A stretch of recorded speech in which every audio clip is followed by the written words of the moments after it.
Well, hello everyone. Wow, what a way to start off being away from the console for a week or so, with more problems than I could ever have, I think, ran through most of the 3.5 years I've been streaming. So if I don't know why it wasn't putting out last time, but it seems to be now. So keep our fingers crossed, a little prayer. We'll try to get this stream going. We're down in South America, folks. Going to continue that South American tour we've been doing for quite a while. We don't do it every flight, we just kind of dabble here and there. Today we're in Brasilia, headed over to, well, I'm actually not sure the actual name of the city, but it's Marechal Rondon Airport over in Brazil. Folks, if you haven't ever looked at a map of South America, Brazil is like most of South America. Or at least in my opinion. Let's put it that way. I don't want to start any territorial disputes and all. But anyway, yeah, we are going to be taking up the Toliss A321. Not the Neo, just plain old conventional engines, and make a run across. And as you can tell, oh, the weather is a little bit frightful, but we'll still blast right through it. So we're going to take the aircraft through and hope you all have an enjoyable flight. Now, if my voice kind of tends to get kind of soft, or maybe I'm not talking much at all, besides jumping for joy, just realize we do have a sleeping baby here. The granddaughter is in the house. The first granddaughter has been promoted to first officer. This one is now the junior flight second officer, and then our next granddaughter in the next few days, she'll be the flight engineer. So we have a full house in the cockpit coming soon, folks. So look forward to it.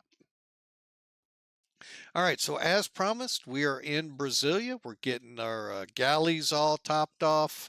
Uh, Passengers will start coming aboard here soon. So let's hop into the office and pre-flight this out and get going. All right, here we are, folks, in the office, and where's Sim Toolkit? There it is. All right, for this flight today, folks, we plan to run 179 folks from Brasilia over to uh, Marcella Rondon Airport in Brazil. Yeah, I know, I'm probably pronouncing it wrong.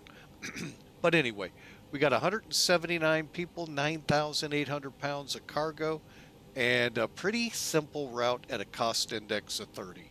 So when we come back, I show that we should be going to a break here shortly. We'll get into the actual getting the bird up and ready to go. Weather here in the Brasilia area, yeah, it's a little frightful. Broken at 2,000, few at 4,000 with thunderstorms and 27 degrees outside. However, what awaits us over at SBCY? Pretty calm, tranquil day. Clear and visibility okay.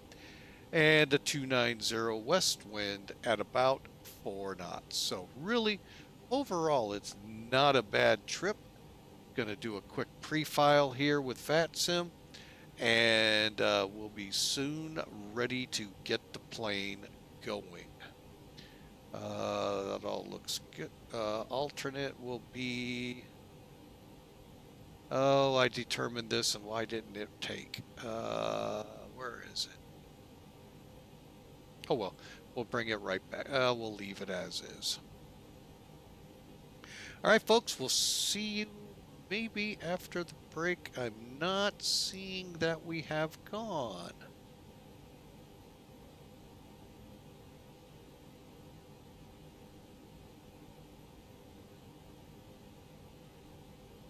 All right, Hawker, enjoy your lunch. Hopefully by then we'll be ready to roll. And I'm going to go ahead and set us up for where to go. SBC. Oh, wait, not that one. BR. And let me just fill in the blanks, and will be ready to set this plane in motion.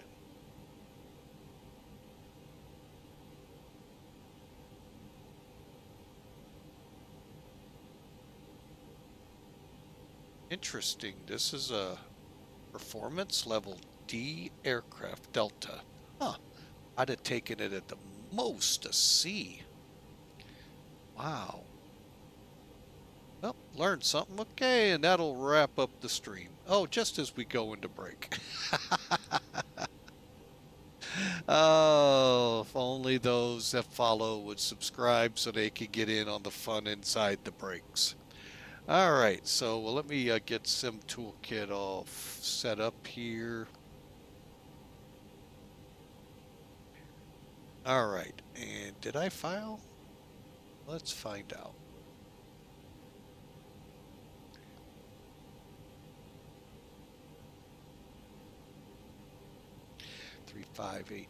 We're at A321. Blast off. Didn't see that one coming, did you guys? All right, welcome back, everyone. As I was just saying, you miss all the fun when you don't subscribe and get the benefit of no commercials. But you know, hey, I understand budgets. No, don't start getting on my case saying, hey, don't be pushing. Not pushing, just saying. All right, folks. So let's do it, shall we? All right, so first things, we've got our flight plan all set up and in the aircraft ready to go. So charts are set up. We'll get to those in a moment. And the landing gear lever is down with 3 green. Flaps are showing up, and down below here in the pod below, flaps are indeed up and the spoilers down. Parking brake set, and engine masters are off, and the mode selector in the normal slot. All right, so let's start in on this thing, shall we? All right, the batteries, let's go ahead, kick them off. Now you're going, well, why didn't you lose power? We're on the external power, folks. Kick them back on. Okay, we've got a good charge. External power is on. Cockpit lights are set as we would like them right now. And let's do a cockpit lights.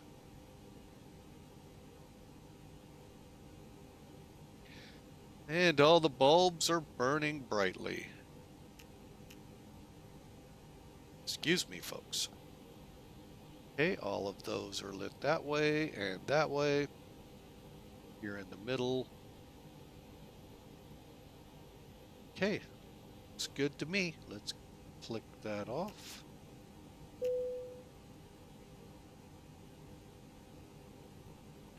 All right, so let's see, external power, cockpit lights. Let's start first off with a check of our test our fire bottle or fire systems. Yeah, I had a feeling it was going to do that. Okay. All right, so how much fuel today, folks? Let's find out. Okay, we're going to be loading up 14,126 pounds. I know it wasn't much of a pre-brief.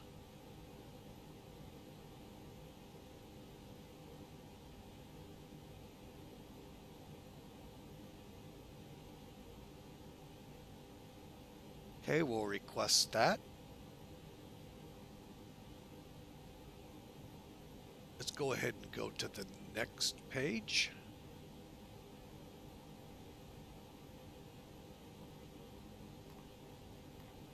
And then next page, this one for 179.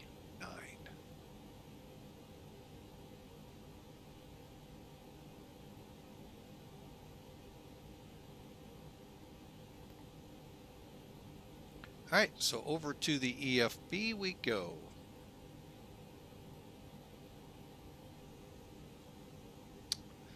That's what I get for clicking the wrong buttons. All right, it's not going to let us. That's okay. All right, we'll work with what we got here. Let's reset to current. Currently, we're zero fueled at 144,800. We need at least, let's see, 144, we'll need at least 5,000 pounds of fuel. Let's start with that. I'm sorry, correction, 5,000 pounds of baggage. So we'll split it up.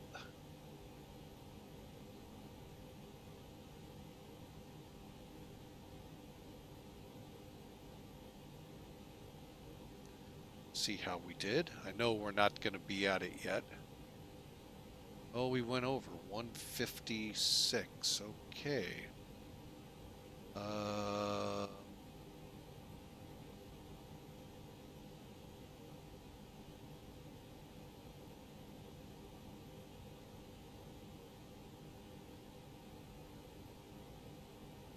That'll work. 149,600 is close enough. 14. So we're just about done with the fuel as well, if not done. So we're ready to go, folks. So we're running with, again, a zero fuel weight of 149,600, 14,242 pounds in the wings, and 179 folks aboard. Here's our center of gravity for zero fuel weight as well as our gross weight, which, by the way, is 163,841 pounds. You can see how it looks on the chart. Okay, let's leave this as is and come back. So the plane is now loaded. I want to verify. Okay, fuel is loaded. All right, so with the fuel loaded, we can continue on. So what I'm going to do is head up top. We're going to go a little differently with this bus than normal. First off, we'll be on system 1 and put our display to status. One at a time, make sure we get the on bat.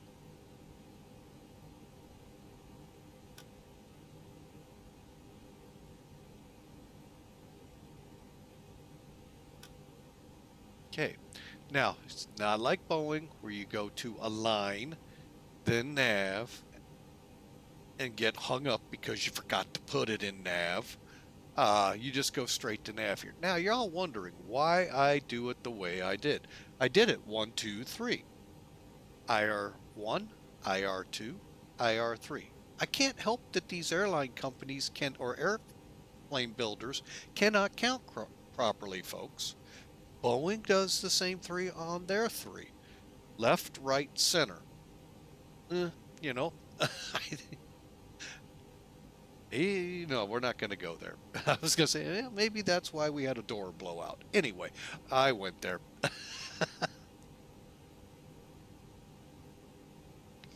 All right, so we are starting the alignment. Cruise supply is on. Okay, we're going to just start working our way up here. Do our CVR check. Okay, before do all of our checks. All right, now we'll continue up. And all of these, this fault will go away once aligned. Working our way up, purser switches up. And back down, we got strobes on, blah, blah, blah, blah. Nav logo, and let's go ahead and kick the master on.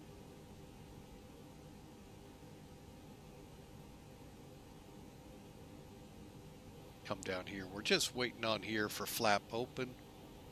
At the same time, since I see it, let's clear it. And should be getting the flap open. There it is. Start. And I think they pretty well start up pretty realistically time-wise as you watch the N1 build. Now the EGT is going to go up quickly because that's heat being generated by the engine and the turbines. But the blade speeds and pressures are going to take a little longer to build. And I think they do a pretty good job on that. All right, so while we're waiting, APU, emergency exits, we'll get that here. We're just about started. Okay, and it's now available. Perfect. The cool thing about Airbuses, folks, it's automated. So now the APU gen has already kicked on. Now there are some Airbuses out there you still have to turn it on. I think the 300 is one of them. I'm sorry, 330. Not very familiar with the 300, so I can't speak for that. All right, so moving on, we've got our seatbelts now turned on. Smoking light is lit, and emergency exit lighting is armed. Working my way. Okay, we've done our light checks. All right, so probe heats and all are set. APU bleed on. Packs should go out, and they did. Working our way up. Come off the ground power. And the radios are set. Okay, we have ATIS, correction, Unicom, or VATSIM. We are on VATSIM. Speaking of which, while I'm here, make sure I filed my flight plan. I was a little nervous. Okay, I did. All right, a little nervous that I didn't. Finally, while we're here, let's go ahead and start. My bad. They got to start up differently, and it makes me flustered because I just go out of habit.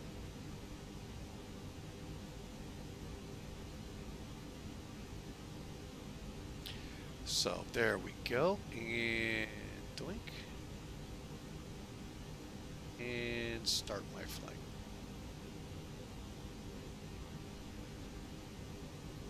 Perfect.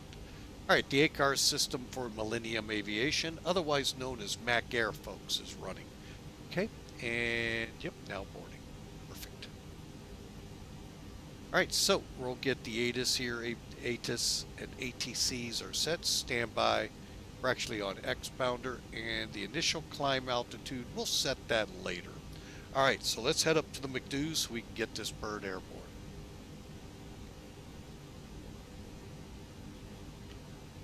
Bear with me, I didn't position this like I like to in the beginning.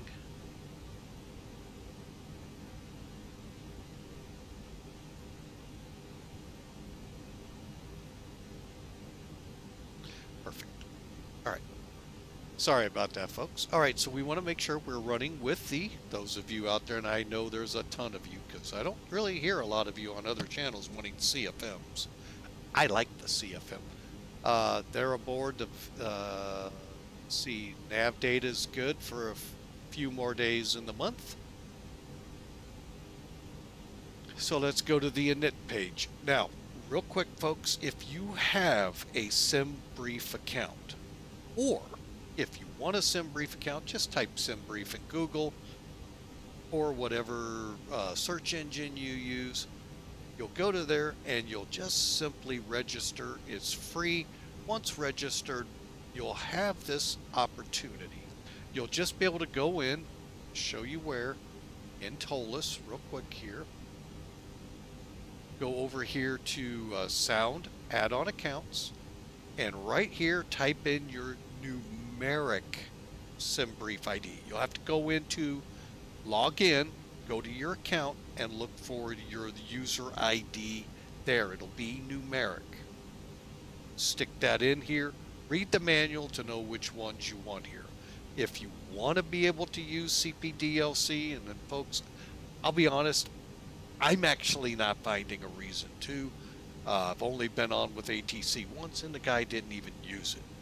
I'm sure he acknowledged me. But anyway, you have that. And then if you get the Neo upgrade, this is where that information goes. Be mindful, that's a different license key. It starts with different letters. Manual will help you out with that. All right, once you do all of that, folks, what that enables you to do, this will always be on it whether you have the ability or not. Simply click Init Request. And what it's doing is looking for your flight plan, your latest one. Then it's looking for your performance. Then it's going to put the wins in a sense. And now it's done. When everything fills in, it's finished. Now, you'll see what it does. IRF, AOC aircraft flight plans, uplinked. Bingo. Let's go to the IRS alignment. I think I already aligned. Oh, I aligned it. I did it again, folks. What you would have been able to do before clicking IRS align, you can set your Latin lawn maybe right to your gate or within 2 or 3 gates instead of wherever the reference point is for the airport. Then you would click it. My bad. Is it going to hurt us in flight? No. All right, wind, request, and you'll find it's already in for each of the phases, but we'll do it along the way. Okay, verify your information. I think we were cost index 30. Yeah, we were. So I'm going to go ahead and put that in. We're going up to 36,000, and I'm going to go ahead and leave these as is. Next page we go to is the flight plan page. All right. I'm going to do a couple of things here to get this kind of easy to kind of work through. So bear with me.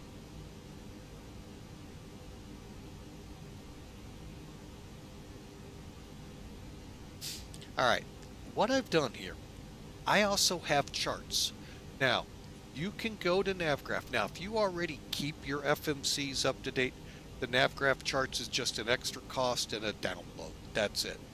And you can attach this if you have Sim Toolkit inside Sim Toolkit so you can keep it all one-stop shop. But anyway, we're going to do it this way. Reason being, we can then follow along, okay? Here's our route as it stands right now. We have not put in our 11 right departure, nor our 3-5 arrival, or anything as to what we'll do. We'll figure that out here in a second. So, let's kind of zoom in, and let's so we're going to be doing the UMSU 1A departure, okay? So all you do, come up here to SBBR, click departure, look for 11 right, and then we're going to look for UMSU 1 Alpha.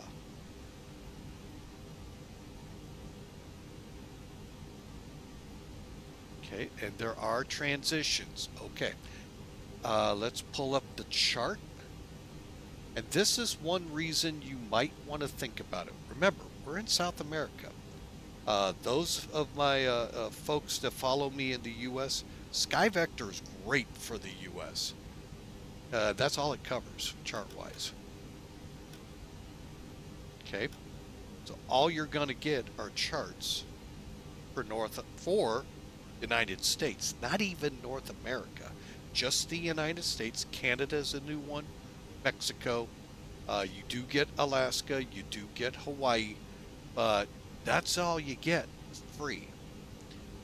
This, now you can hunt each, VATCAN, VAT Mexico, or search for them on the internet, or you can, for a little bit more on your monthly, have them right at your fingertips like I do. Again, that's all your call, folks. I'm not here to sell it. Not here to tell you what to get. I'm just telling you what Flying with Mike uses, and pretty happy that I did this. Okay, so we're going UMSU 1A SIREM. So we're going to look for the transition SIREM. Over here, SIREM is here. I don't even know, did we go out to GNV?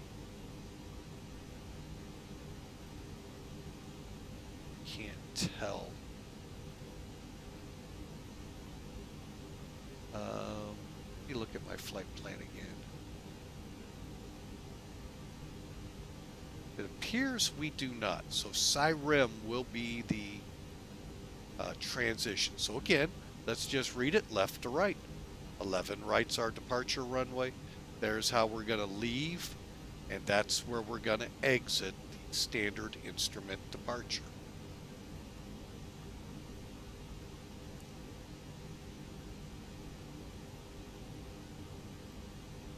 And then we simply insert.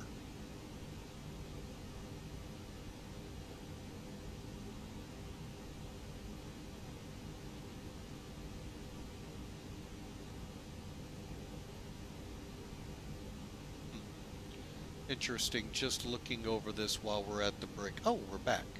All right, so we put SIREM in. So let's follow us out here. Make sure our route looks good. Stand by.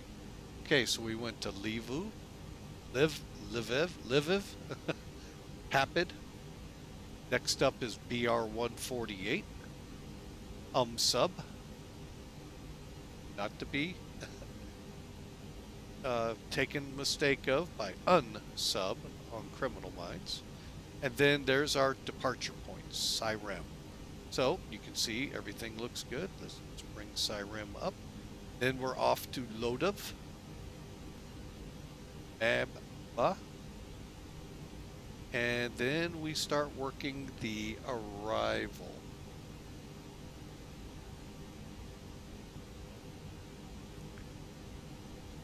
Okay, so here's what it's going to look like, folks. Let me bring the chart in. We're doing the EDPOT, where is it up there? 1A arrival. Now, so the nice thing about Airbus, I will say this beats Boeing hands down. They make it simple. Sometimes with Boeing, you know, you get stars on one side, runways on the other, but if you don't do it in the right order, it tells you, that doesn't work that way. And then you got to go back and do it again. Until you do it multiple times, and then you remember, but you don't fly the same plane every day. It tells you to go poo-poo. So, Airbus makes it a little easier, or at least in my opinion.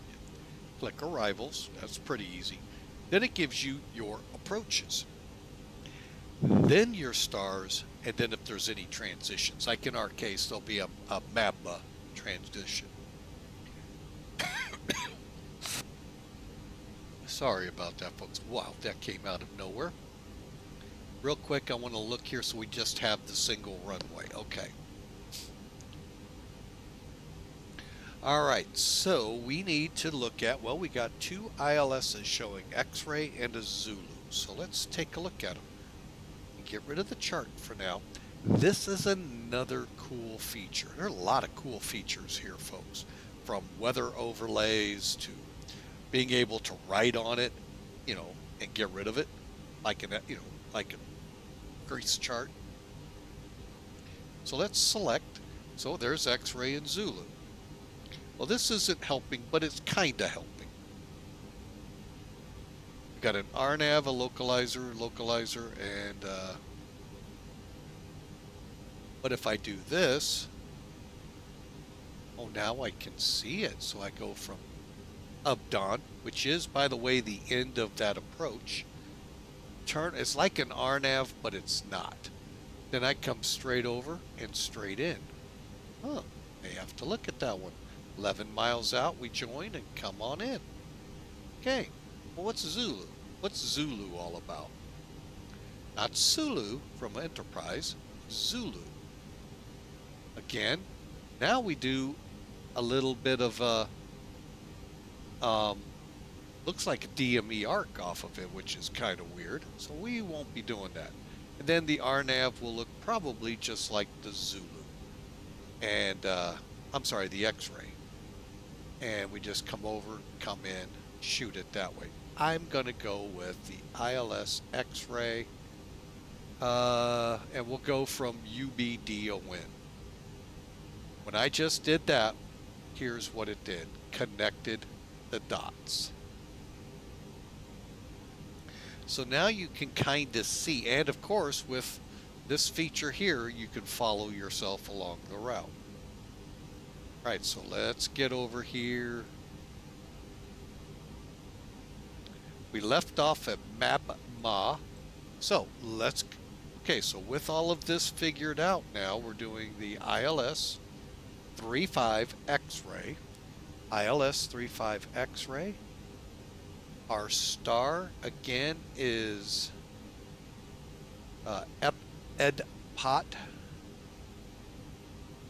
EDPO 1 Alpha. VIA is going to be VDON via MABMA. Okay, little in this format it's easier to read, but how we got here is a little more difficult, and that's because of the way they do it. But anyway, we're landing on runway 35 using the ILS. We're going to come in via the transition UBDON on the star EDPOD 1A or EDPOT 1A, transition MABMA. Okay? Insert. All right, so there's MABMA, sorry. Next up, EDPOT. Okay, and then I'm just going to kind of stream in just to make sure. So EDPOT, and then CY018, and then UBDON. Over to U Delta, UN U, and then we're on the ILS.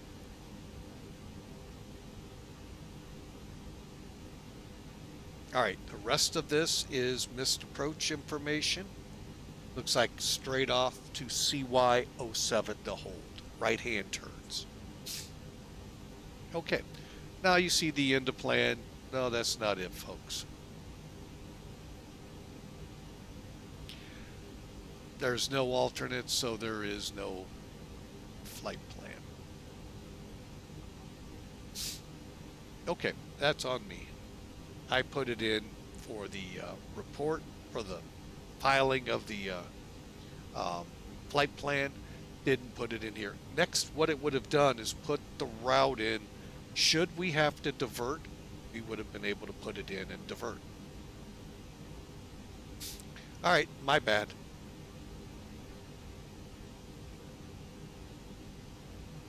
Okay.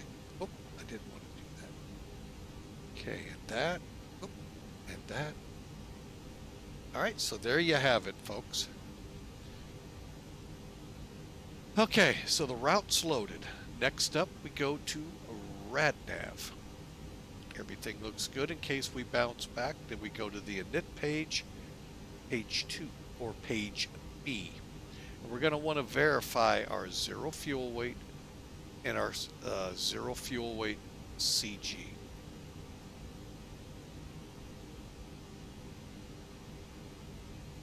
Zero fuel weight, 1496.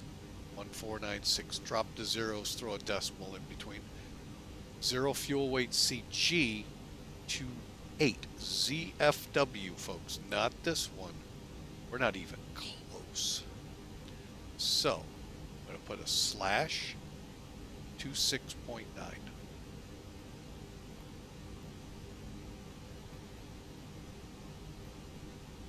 Block fuel 14.2.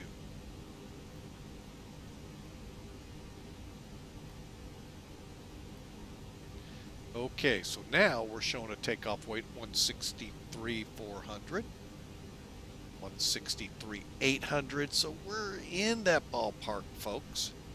I'm gonna look real quick. Actually, I can adjust something here on my end. Yeah, we're looking good. All right, so with this information and all our times looking good, next page will be, I believe it's perf. Yep, perf. All right. As you just saw me click takeoff TO perf to perf. There's also a perf page here. This is where we can run scenarios on the EFB as well as whatever dispatch tells us.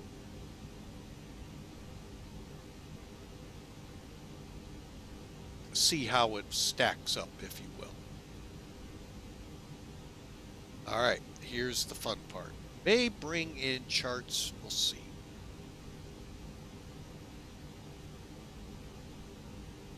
And we're going to bring charts in. I'm going to show you why.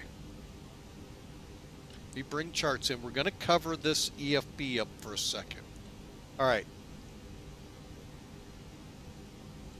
Currently, within the last 38 minutes, the weather is 050 at 3. This is SBBR, folks, Brasília. Unlimited roughly visibility broken at 2,000, thunderstorms to 4,000, and 2720. Okay. You look over here, winds aren't matching up. Neither is the temperature. Hang on. This, for those not familiar with what QNH, I'm sorry, 1017 is.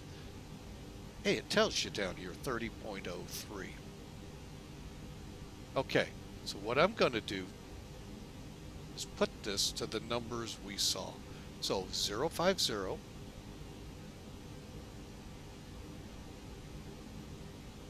at 3, temperature now 27, and that was 30.03. Runway still appears dry. Towering cumuluses at 4,000 feet basis. I hate with the. I'm going to leave it as is. There's our gross weight, our set ZFW, and now we can check. With this airport, we are at 3,400 feet MSL. I may not want to flex. Okay, so be cognizant now that we're at altitude, 3,500 feet above sea level. Not really considered high altitude, but we're high enough that the density altitude could give us trouble here. Air conditioning will be on. Let's do a flex just to see. Now you could run these over here. It's easier to just do it here. All right, so we would have 3,700 feet of stopping distance with a V1 at 131. Not bad. Not bad at all. Actually, I kind of like it. 151 is the maximum, leaving us off the end of the runway. Not knowing the airport, I don't know what's off the end. Could be a residential area. Either way, it's not never good to plan to run off the end of the runway. Unless you're, you know, a sick firefighter and just like to respond. There are maybe some out there like that. Okay, so 153 though is our V2. So, okay. Now we could always, we also did this, configure it at auto. Try 2. And it's starting to look a little better. See how that works? You can play with it here, folks. And see, well, now, but then again, whatever dispatch gives you, a lot of times you go with. So, because what you're going to do is send this off, and then you're going to get a message back saying, okay, because you're going to get your actual numbers in there. Never seen the process, but that's how it works. I'm going to try a toga.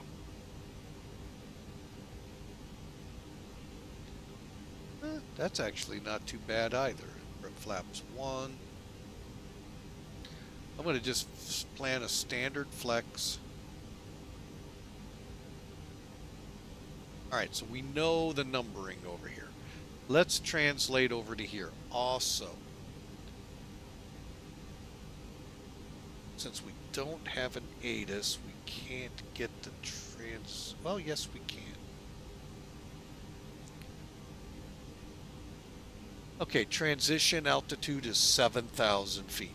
So, and then real quick, between 0100, 0900 UTC, execute noise abatement procedures of equipment or maintain V2 plus 10 until 4,300 feet.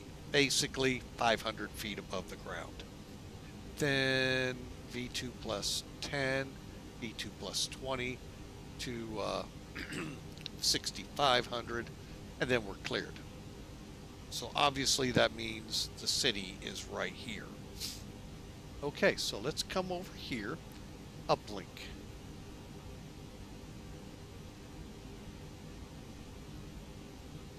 Now we can change this. So let's do that. 10, 7. Gonna try it every now and then. I'm allowed to, but a lot of times it won't let me.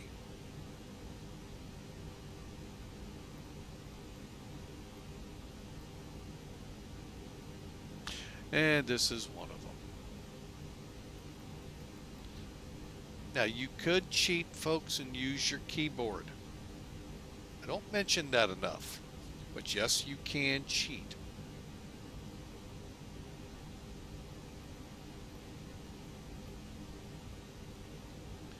Oh, how'd that 0 get missed?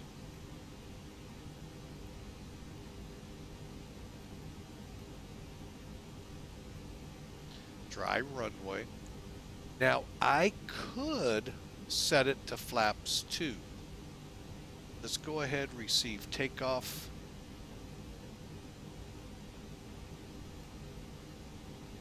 Okay.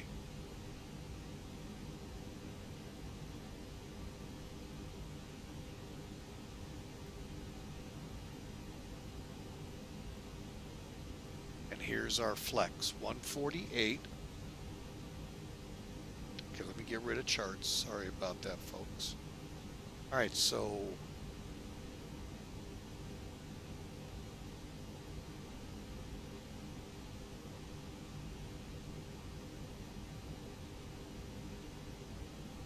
let's go with it. And it inserts it for you. Now, these numbers here, you can go to Blackbox 711.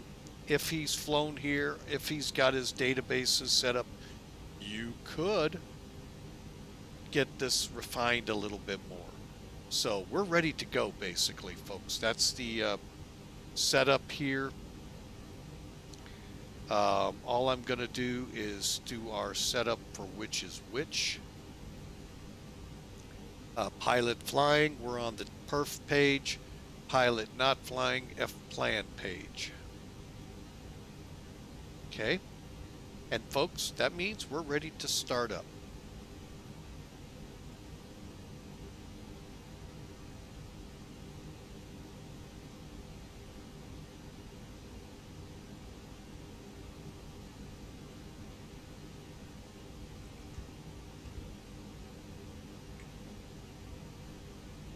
And I will be right back, folks. I need to use the restroom. Be right back.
Okay, folks, sorry about that. Whew. All right, let's light this firecracker, shall we? Actually, you know what? We can do this one from in here.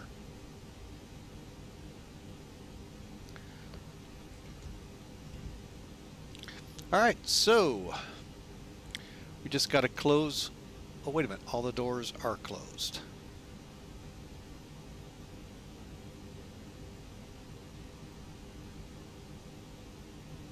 Okay.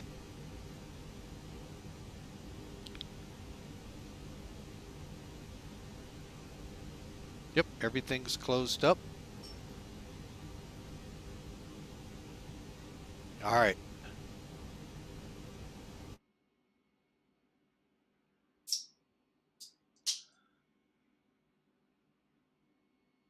Boy, I couldn't have timed that better, could I, folks? Let's get this thing out of here. Okay, for starts, cockpit lights as required. Push back. All right, let's think about that. Oh, where's my airport? All right, so we're wanting 11 right, so if we push back nose right, we'll be fine for taxi. Okay. So, plugins, better push back. Grounded to cockpit, please show me where you want to go, sir. I want to go home.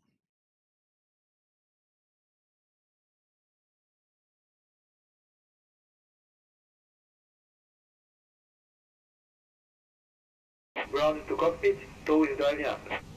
All right, Better Pushback, folks, is a free utility that's one of the many out there that are highly recommended. Terrain Radar is another, and trying to think of any others that are. Oh, and AvTab. So, AvTab, Better Pushback, Terrain Radar. Now, if you want to run with VATSIM or POSCON, you'll need XP UIPC, and of course, you'll need to download XPilot. The rest of that's for other systems I have here. All right, I'm going to go ahead and kick the beacon on.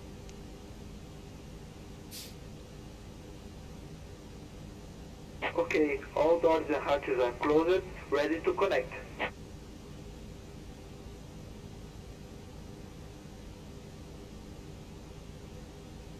Okay, beacon lights are on. Let's get the fuel pumps on.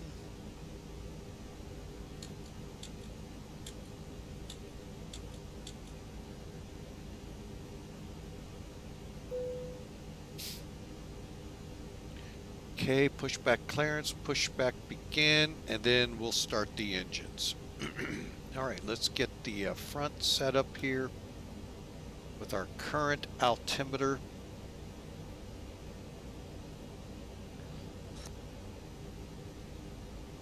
Tow is now connected and bypass pin is secured. Please release parking brake.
Starting pushback now, and you may start your engine.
All right, so we're starting up engine number 1 first. Y'all are going, why?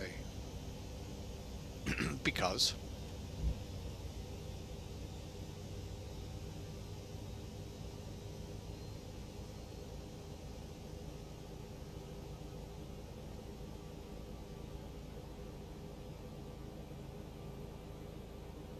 Operation completed. Please set parking brake.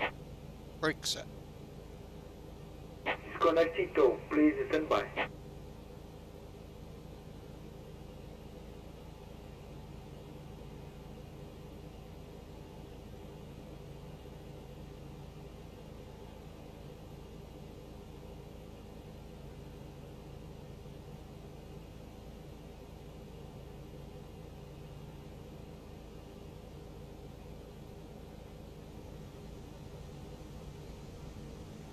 Just checking a couple of things while we were in engine start there, folks. All right, and we look good.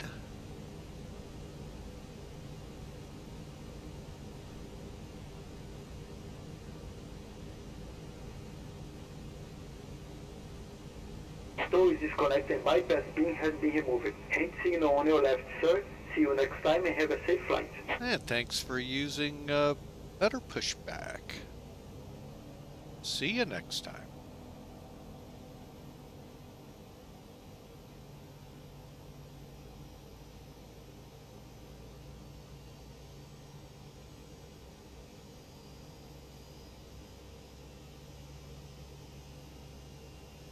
All right, there's our pins. Thumbs up.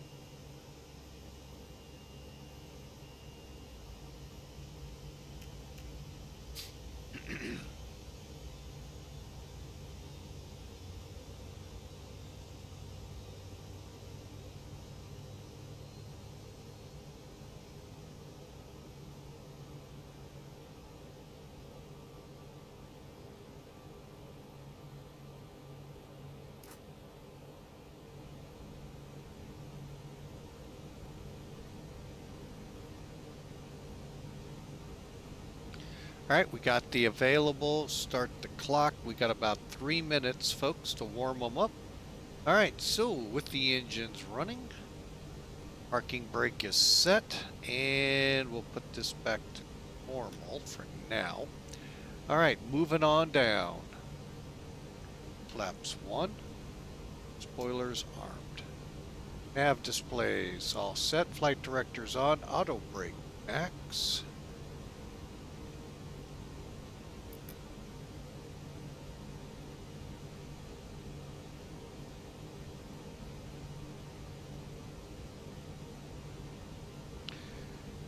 Flap spoilers transponder is set. Double check. Okay. And cockpit doors closed and locked. Where are we? 56 seconds. All right. What I like to do now is check, set my trim. For this flight, it shows down 0.4. So we're going to want this to read down DN 0.4.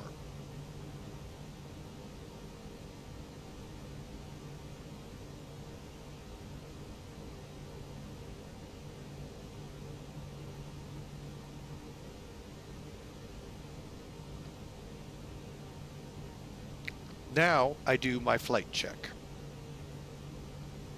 Get my controls checked.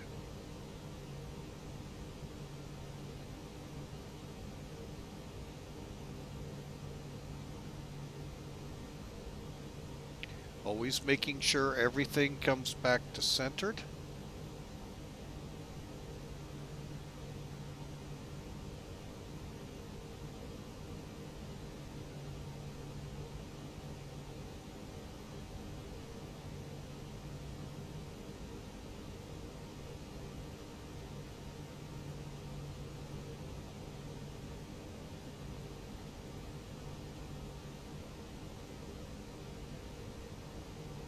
Okay, now One thing I don't do enough of, and I do need to reset our trim back here, set the door, and we're ready to taxi, folks.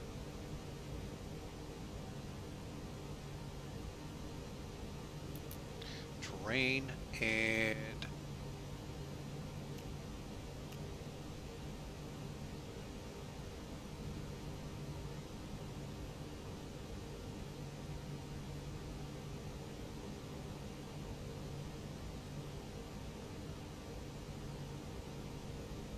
okay, we are ready to go.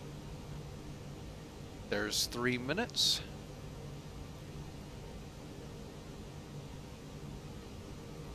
Cabin check.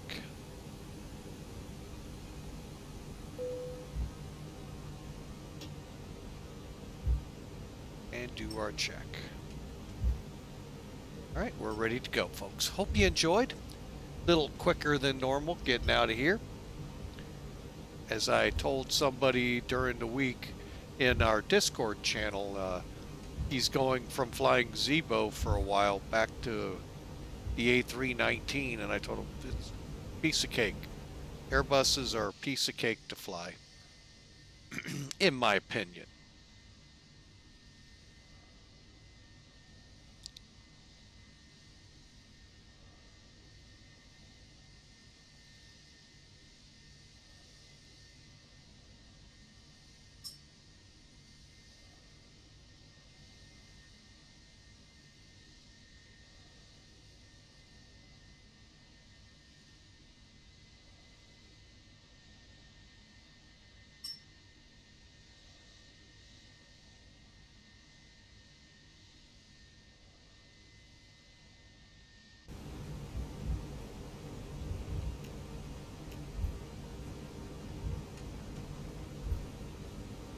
All right, all we gotta do is just get ourselves down to the runway, so.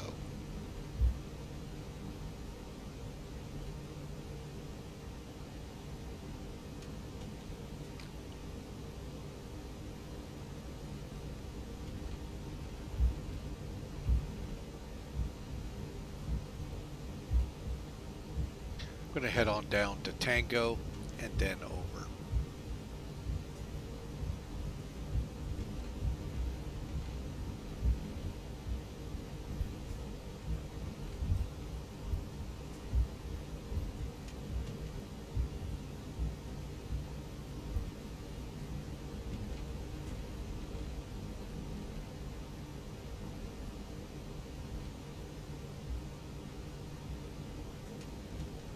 I'll tell you, that weather off to the, I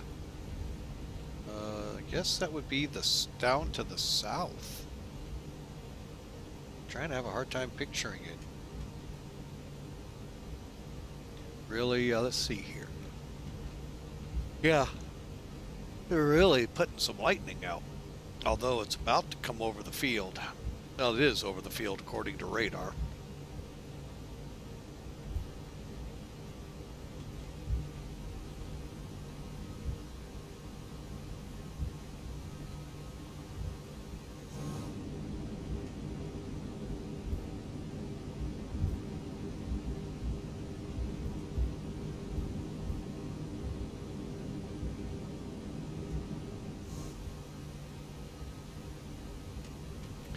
I got a quick question. Folks, if you haven't tried FlightAware out, check FlightAware out. Now, I'm not plugging FlightAware, no. But check it out. If you're ever looking to find, where your friends, your family are flying in, it's a good utility. I don't care where you are in the world. It may not give you gate information in that it does in the States, but it does a great job elsewhere. But there's a new feature on it. We had some fun with it at work. Tracking a delayed flight, and we could actually watch it taxiing through the different taxiways to the airport, as well as its speed. Smokey Bear would have had a field day with this one. One of the planes were taxiing at over 40 miles per hour. I want to know how accurate that is. So, I was always trained, you only taxi at a speed, a brisk walk pace, maybe a little faster, only because you got to stop. And when I was flying, it was up front. So if somebody were to walk in front of me, yeah, that blade kind of cuts a different decision of you walking in front of a plane. Kind of cuts through the issue.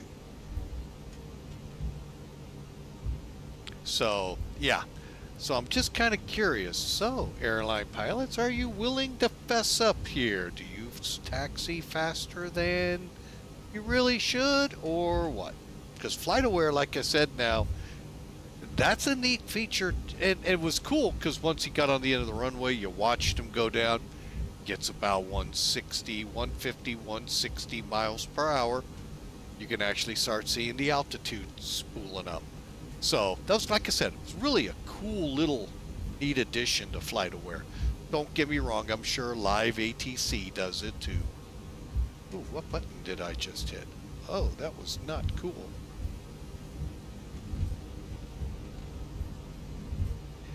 So, just kind of curious. We got a tailwind now here, so technically this runway would be changed. But we're still within limits.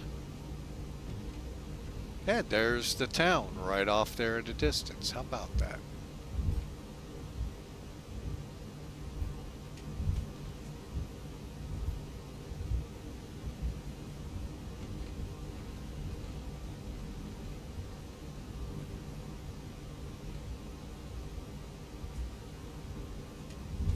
All right, folks. Hope you're ready. Make sure your seatbelts and tray tables are locked, latched, and up.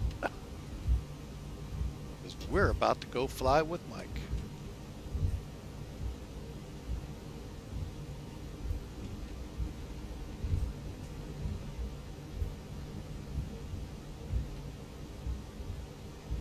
And again, folks, those of you kind of curious, the rules for CTAF do not apply outside of VAT USA territory.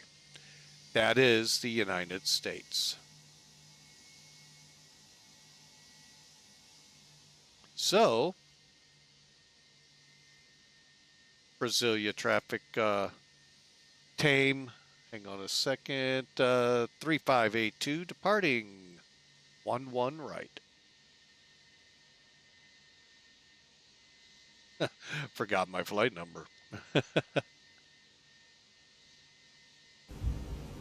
All right, here we go, folks. Let's take her to the runway.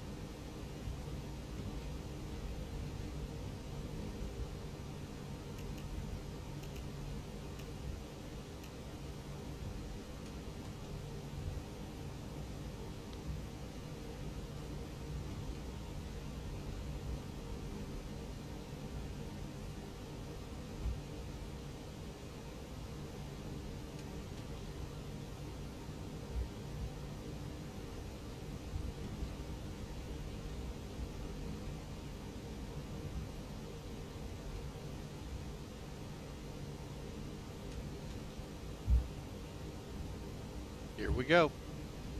Lights are all on.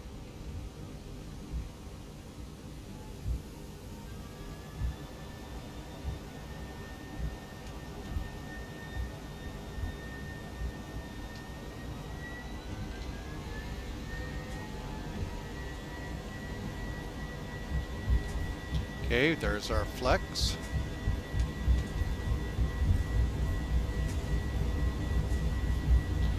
Knots, cross check, speeds are looking good.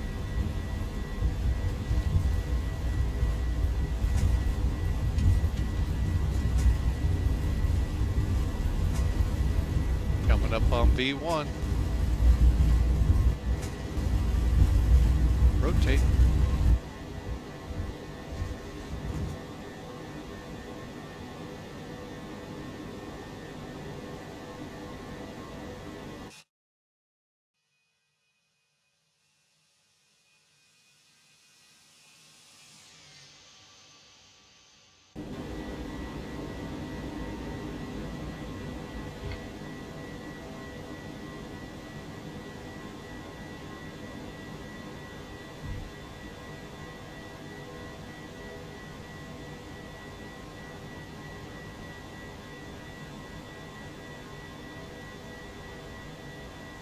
speed.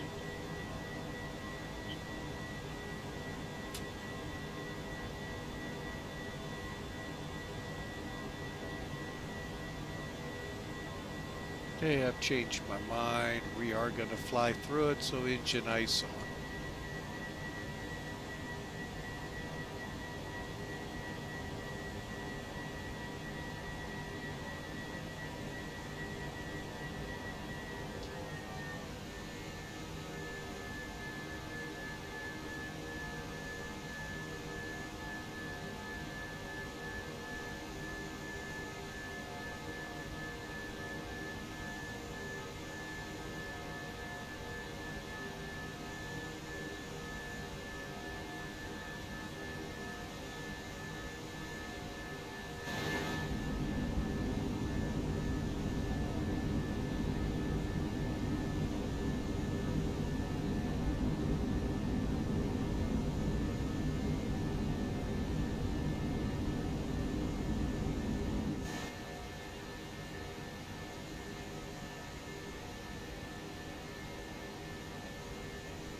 All right, we are airborne.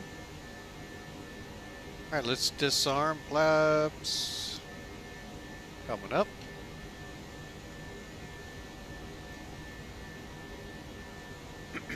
And let's see, flaps are up. Chrono's been running. Let's go ahead and get this one going, even though we're late by about 3 to 4, maybe 5 minutes. Thrust takeoff to K, nose lights. We're over 10,000 yet. Nope. Autopilot's on. We've got the flaps up.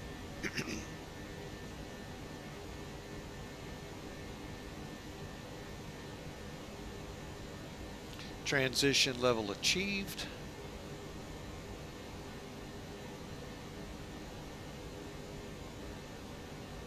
And folks, we're on our way. And it's raining. And it really is raining out there.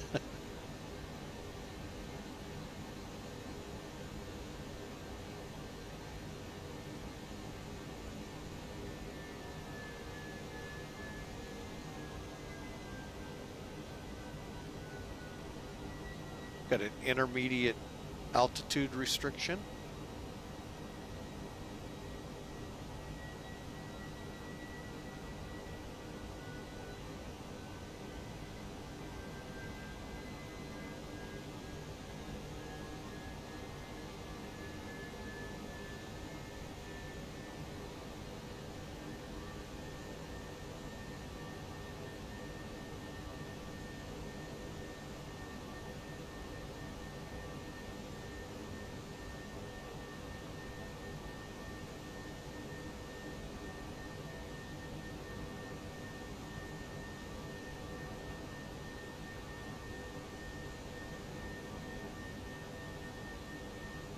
We are getting tossed about here, folks.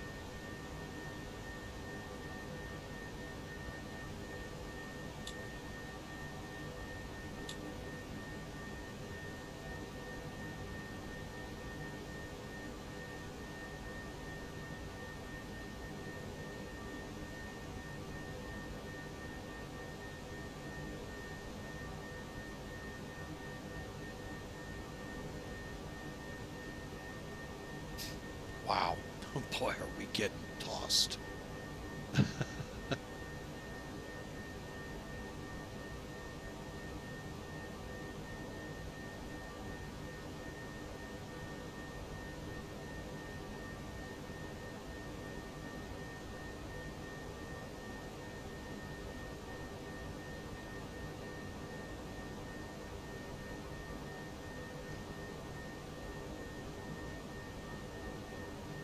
All right, folks, I am going to take a quick break. I have to go look at my granddaughter. I'll be right back.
All right, folks, sorry for that.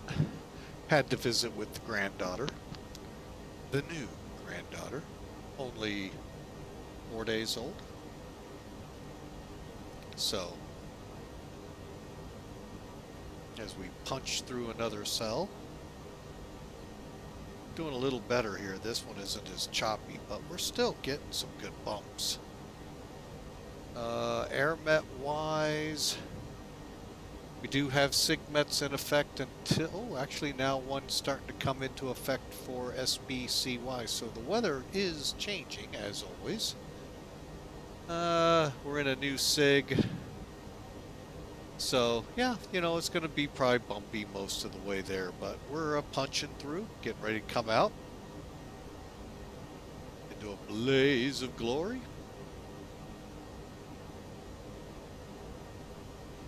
Still got the star field ahead of us. Oh, we're out of hyperspace now. Ooh, this looks beautiful. Hang on, folks. Let's see what it looks like. Ooh, look at that.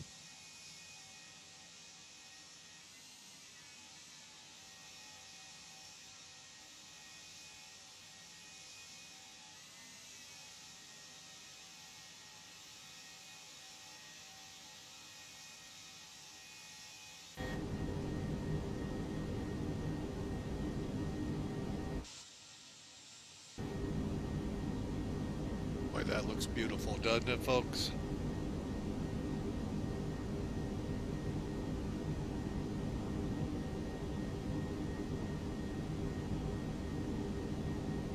But welcome to equatorial Brazil. Where do you expect the thunderstorms to be? Right along the equator. All right, we still got some ahead of us as we just left our SID at SIREM, headed for LODOV.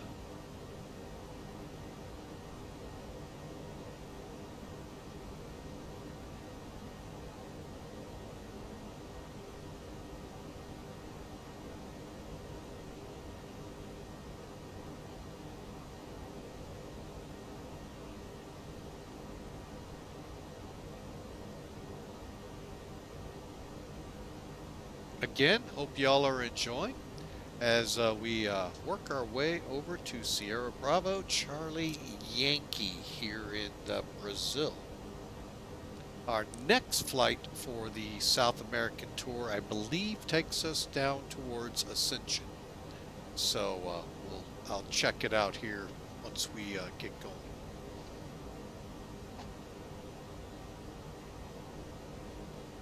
But again, thanks for flying with Mike. Hey, folks, if you're new to the channel and you haven't done so already, we'd love for you to smash that follow button and hit that notification bell.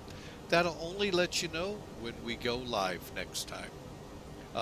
Right now, things are kind of in flux because we just came out of one grandbaby being born. We've got another one due any time now. So really the planning of these streams is kind of rough. So we'll kind of work them as best we can. So to get in the air. Like I said, it's probably been the better part of a week since we've flown on stream. So that's just how it went this time. Hopefully things will be a little more forgiving, if you will.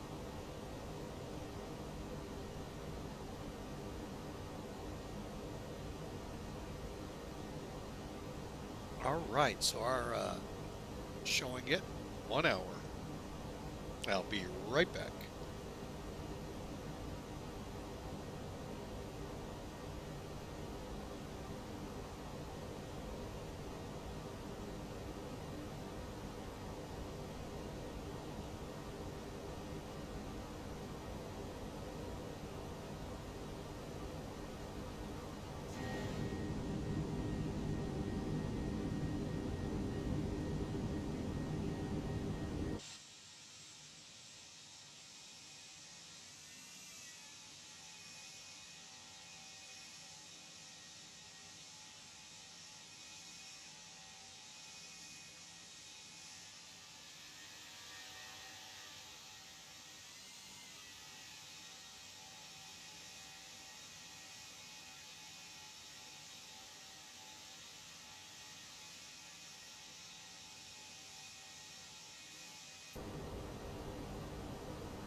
All right, folks. Wife had a phone call, so we had to kind of take a quick pause. I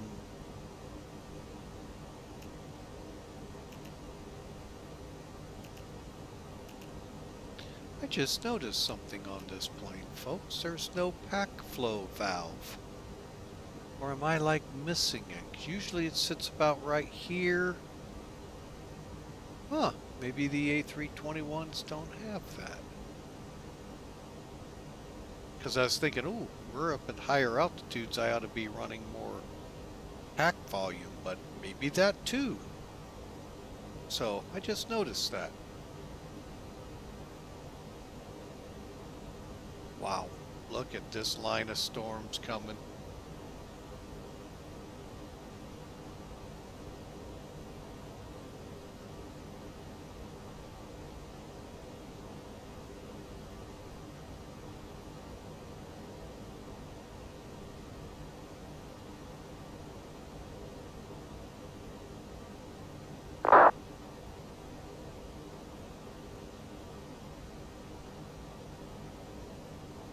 Okay, let's see what we're seeing out here now.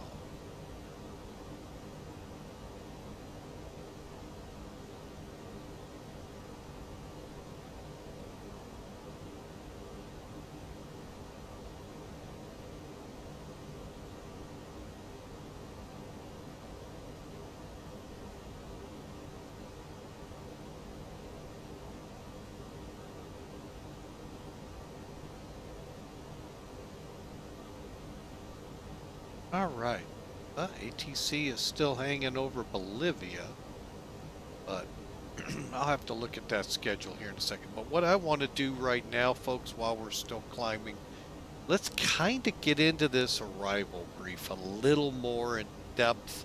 We really didn't do a departure brief like I like to, so let's kind of bring charts in here and kind of do this. Okay, first off, you can see where we are. We're coming down here to LODOV. Then we've got a 180-mile run to MABMA, and then in. So 190 right now.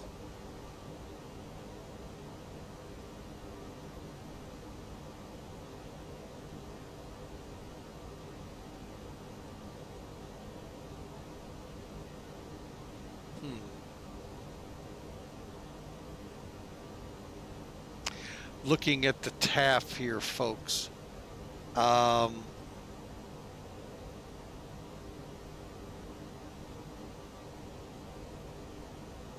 Says we should have winds out of the north, yet we still have that southerly wind. Change gradual.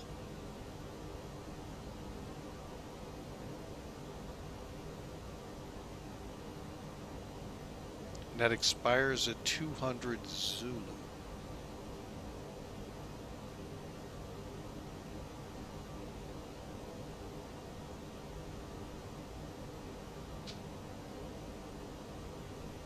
All right, but if we go to the METAR, it's 190 at 4.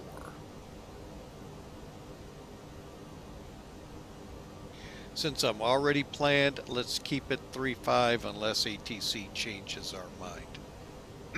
All right, so with that all said,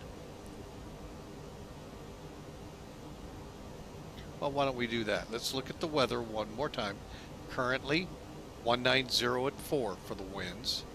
9,999 meters or greater on visibility. We have a scattered layer at 2,000. And a ceiling above 12,000. So I don't know what that's going to translate to. Temperature is 33 degrees, and the altimeter is 1010 or 2983. That's as of 30 minutes ago. All right, so as we approach LODOV, and as soon as we get over LODOV, we'll be reaching our cruise altitude. Let's go to the chart. Okay, so it's first off, this is the EDPOT 1A arrival. There's our ATIS airport elevation, a lot lower than what we left, so that's gonna help a little. It's an RNIV or RNIP approach, and must have or GPS required. Okay, so MABMA for 146 miles to EDPOT, then 14 miles to CY018, 14 miles to UBDON. This is the initial approach fix for 35, the ILS, coming off the UBDON transition.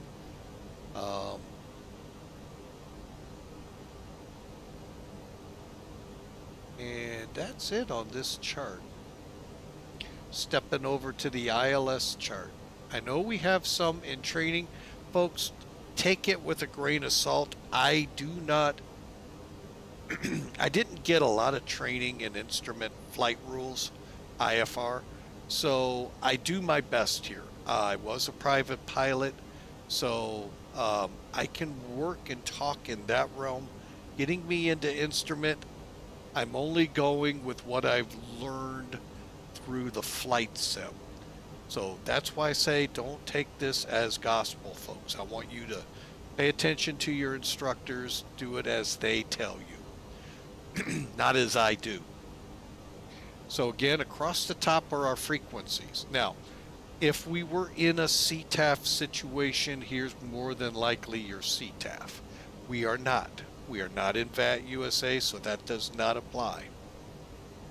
However, the next line we do pay attention to. 109.3 is our localizer. Okay, ICB is its identifier, and the final approach course is 350. Those two numbers we would dial in on the 737 and many other aircraft, but there's a lot that also automatically do it, just like the Airbus does. So we will just verify.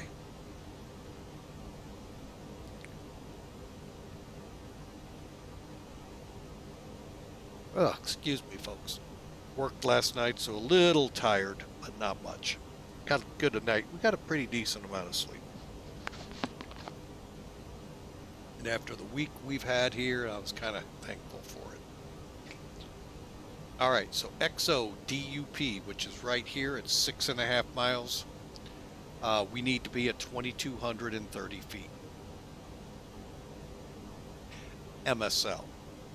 And MSL means mean sea level. That's otherwise said above sea level. Now, if you want to talk about above the ground, that's what's in the bracket, 1,641. Folks, it's the same point in the sky. Just how are you measuring it? Are you measuring it from sea level or from the ground? And while here it's only 600 feet roughly different, get to places like Bogota, well, where we just left Brasília, it's 3,600 feet above sea level. So you see the difference where that number changes. So 1,641 feet above ground.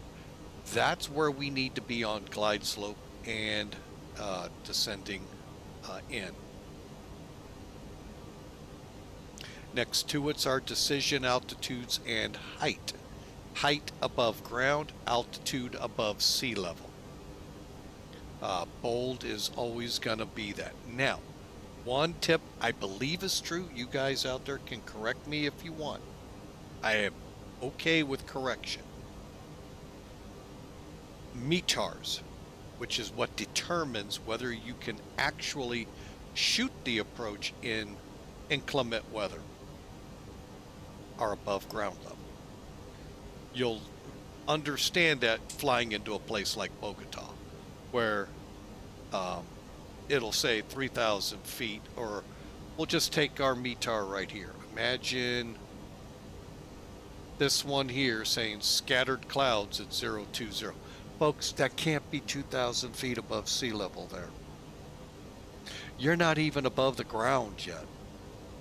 It's 8,000 feet above sea level. So that's why I'm saying it's above ground level.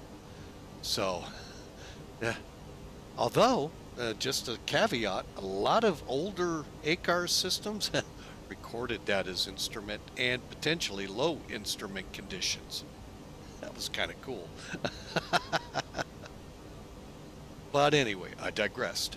So let's get back on it. So we are going to set, so we need at least 200 feet and whatever the visibility requirement is down below. We'll get to that in a second. Here's your altitude for the airport, altitude for the runway. Looks like we're going to be the little train that could getting up the hill to get to the airport, to the terminal. All right, this right here is telling us basically from UDUN, I'm sorry, UDUN and anything north to northeast of it. So you draw your lines out. Okay, 25 miles. So from here, 25 miles out, draw it around. 4,500 feet is your safe altitude, 4,000 inside 10. Hence why we're at 4,000. Okay, so just wanted to point this out. Very important item on the diagram. Okay, next up's our missed approach. Just straight out to 4,000 feet to CY 007. James Bond will meet you and tell you to go into a hold. All right, now your altitudes on here are off of HEPA, meaning you're going to do the 4 digits, no dots, not the US style. Pretty much everyone else. Runway elevation, transition is 4,000. Notice the difference here. It's not like the US, folks, where everything's 18,000 feet, to include Canada, to include most of Mexico, 18,000 feet. Here, it's 4,000 feet. It's a lot like Europe. It could go airport to airport, changes. So, gotta always be careful. All right, and here's the end of your missed approach. All right, so here we go. So, okay, CY01. I was just making sure that wasn't the south side of UBDON, because we're going to be coming in kind of like this. So, all right. So again, UBDON, 4,000. UBDUN or UDUNU, 2,600 feet or above, descending to 2,230 feet. I'll learn to read. And that'll be at a distance of approximately 6.5 miles. From there, straight into the runway. This is something I wish more charts would put in. Roughly, so if you're, say your glide slope at this airport's out. Okay, this is a nice chart to kind of gauge. Okay, at 4 miles, I should be roughly in the 1,900 foot range. 3 miles in the 1,600 and so forth. Very nice chart.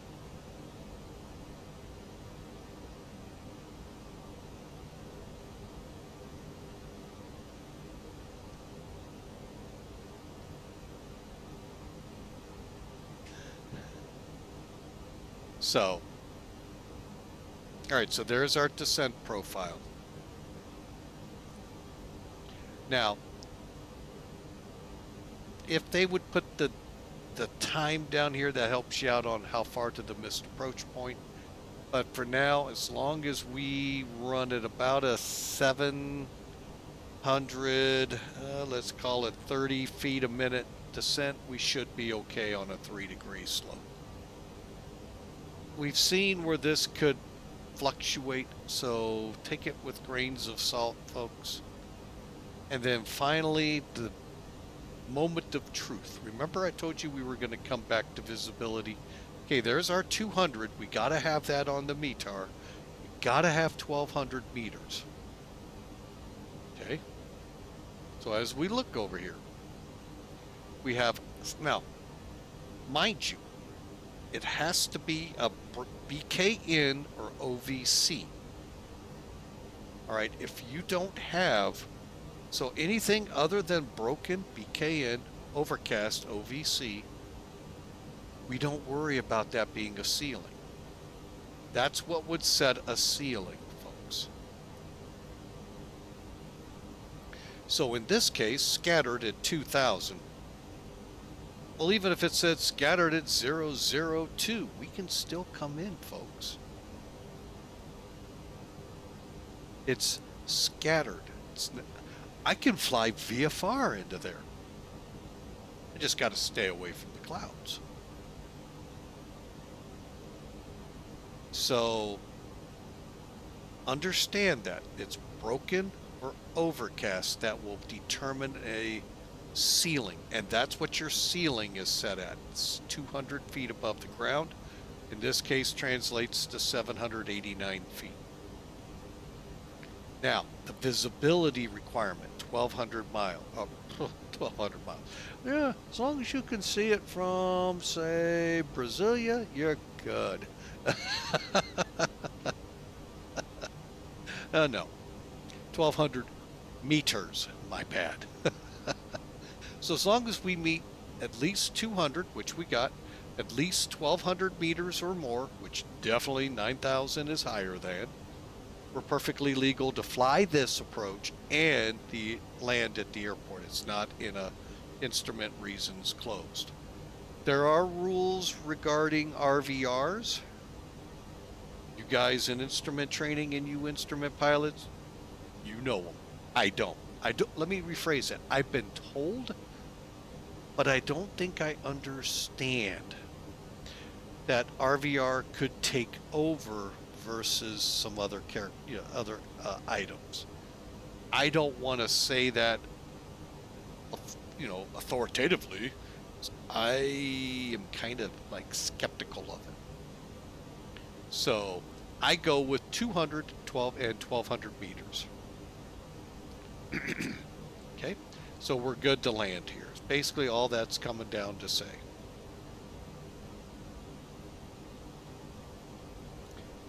Maybe coming back to this, we'll see. Now, I will tell you one thing I love about Toliss, and it is this EFB over here. Okay, you saw us do the takeoff performance. Now, let's start working with the landing side of the house. Okay. First off, our METAR is as of 1700 Zulu. Okay, so that's what we were reading. That's 46 minutes old, folks, just to let you know. So 190 at 4, temperature 33, 1010 on the altimeter, which equates to 2983. 2982. Oh gosh, we can't land, folks. It's off by 1. We're going to land.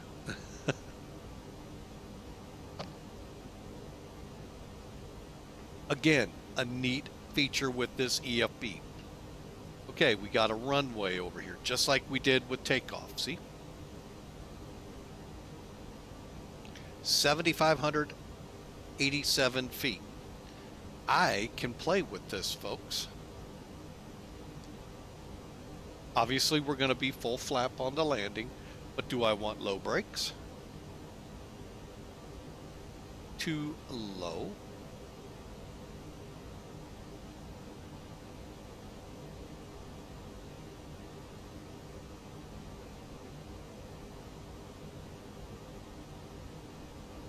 So I guess it doesn't like it. That's fine. And I'm sure it's tailwind. So we'll go medium brakes and we'll eat up what looks like about 2/3 to 3/4 of the runway, which is fine, leaving us well over 2,000 feet of runway to stop if we hit our marks just right. All right, so just getting my chart here in position. So what we're going to do at about the 80 miles from top of descent, we'll come back, revisit this. Maybe it's updated, maybe it's not. but we will update numbers if need be. And if need be, reverse and come in with the winds. But for now, we'll keep the tailwind and we should be fine.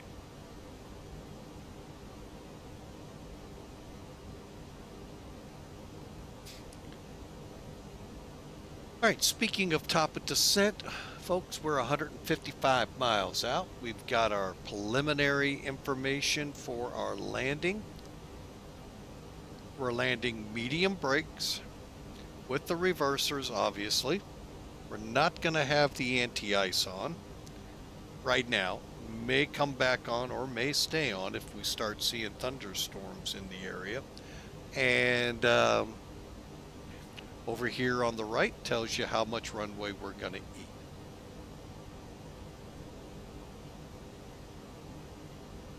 Probably a back taxi.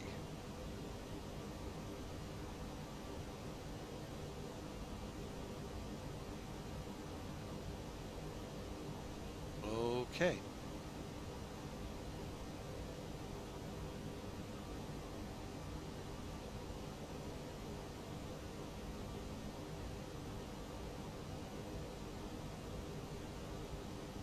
All right, so everything looks pretty good here. All right, now things are starting to calm a little down. With us being 36 miles out, that's in a good position.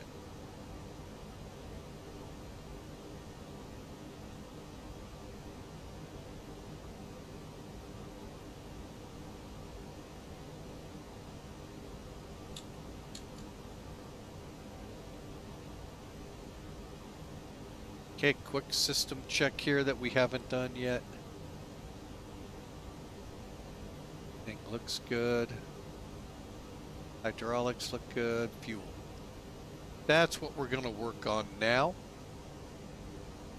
Okay, you can see we got 3,800 in the left side, 4,100. So let's turn the cross feed valve on.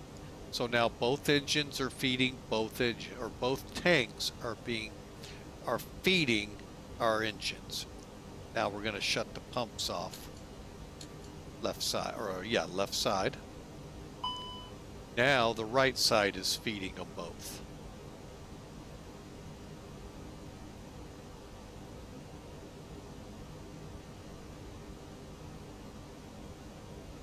And it shouldn't take is the key word, more than 5 minutes. If it does, we'll have to look into potentially something more intense.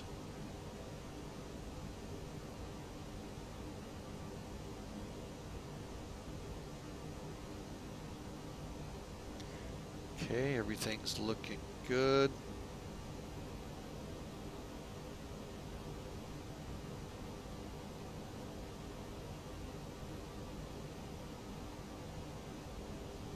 Okay, we have a memo item saying engines start to ignition.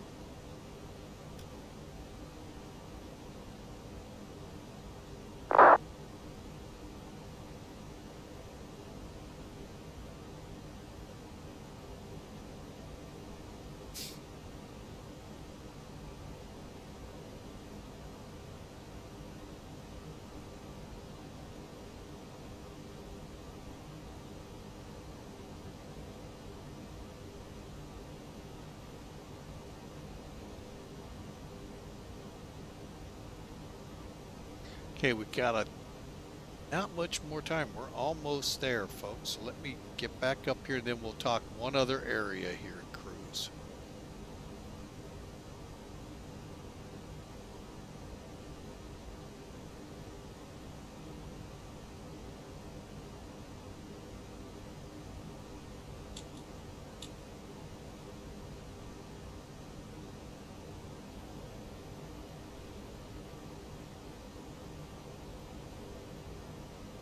Okay, that all looks good. Everything's burning pretty decent. I mean, we're pretty close. Let's go ahead and get that transfer valve closed. So now the left side's fueling number 1, right side's fueling number 2. See how that works? Pretty cool. Now we're balanced. All right, the last thing, well, it just left the screen. You would have seen equal ETP. ETP on here means equal time point, meaning that point, when you crossed it, you were just as far to our destination as it is to go back. So it's just a quick reference. Where are we on the route? Now, short haul, but you get on a long haul, that could mean, do I turn back or do I go forward? So things to always keep in your mind. It's a nice little note on there. I really like that on there. And you can see, by the way, the smattering of storms ahead of us.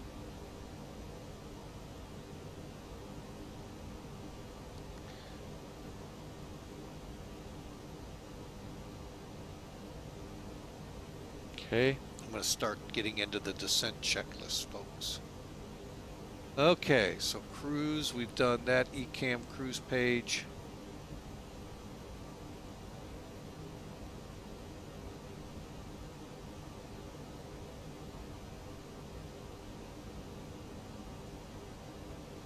All right, let's have a little fun now. I think we have a little bit of time. Okay, we have 110 miles. We're going to use this one to have some little bit of fun here.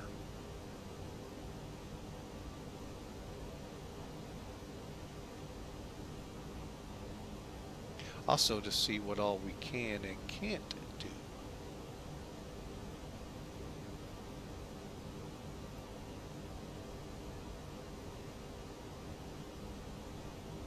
Okay, let's go here. Oh no, not that one.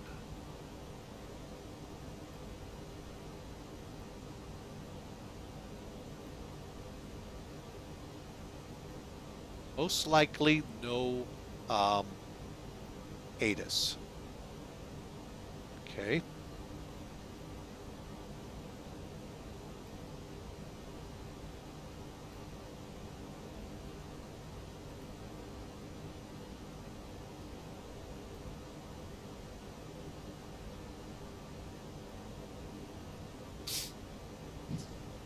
Okay. Now let's return. Take a look at it. 160 at 5. Again, still unlimited, and you can now see it's starting to get up a little. Scattered 2,000 and some now thunderstorm activity. We may have to switch.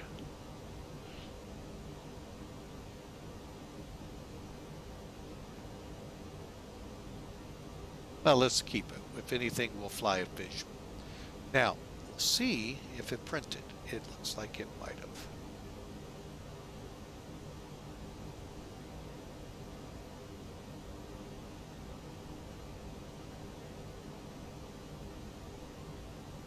All right, well, we'll have to see. So, there's our latest and greatest weather.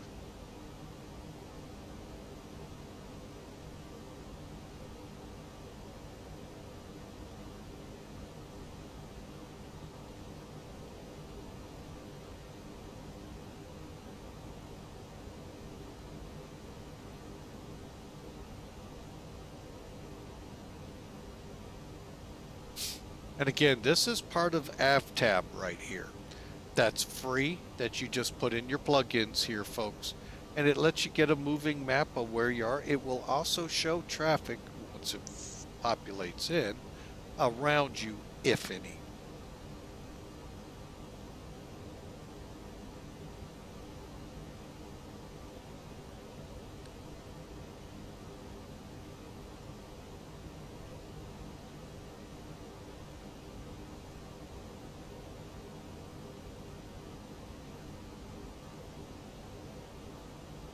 All right, we'll just go with that. But you can kind of see the higher terrains and all out here. We're still on the 1700. All right, so we're going to go ahead and make the switch to 160 and 5.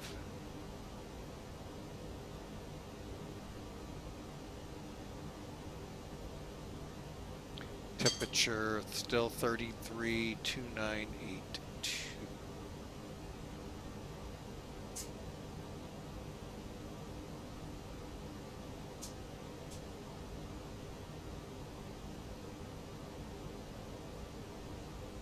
So for the most part, nothing's really changed, other than it's a little bit more of a tailwind.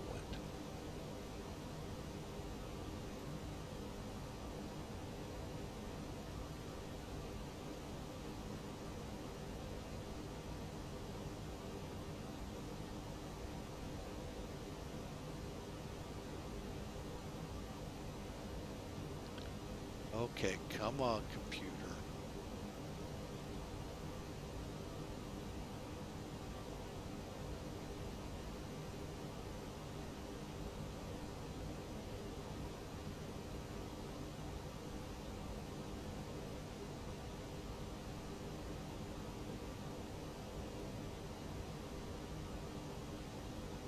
Really hate when it does this.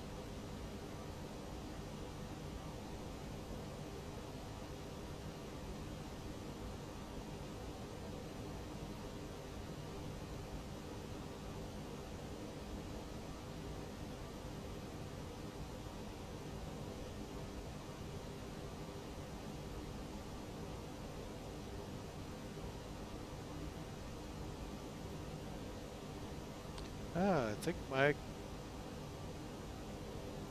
keyboard is out of power.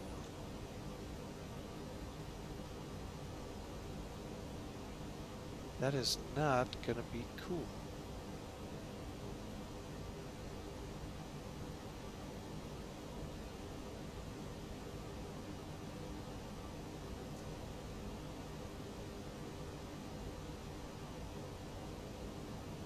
Why is it disconnected from the plane?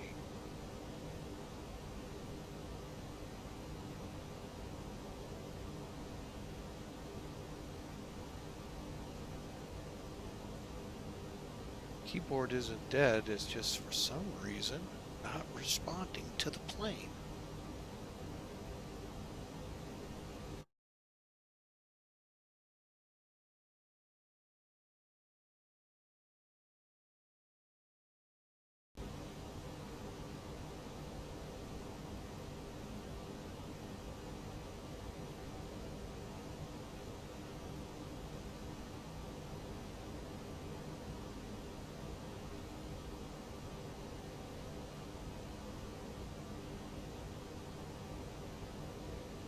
Okay, they're going to make this a bit on the challenge side.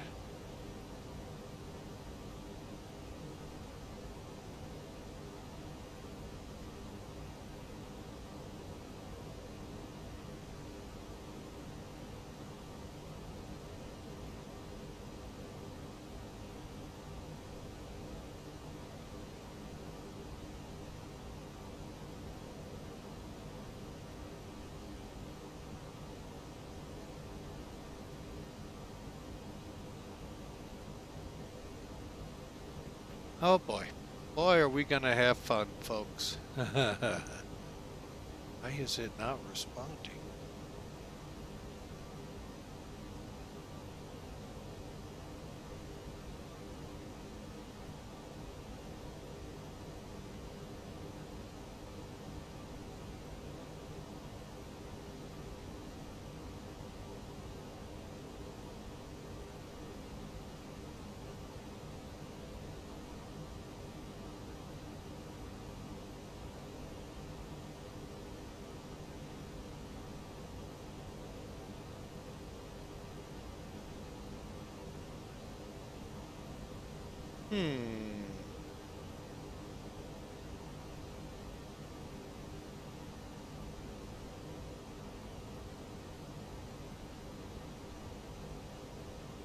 Well, we're going to do the best we can, folks. Hope for the best here.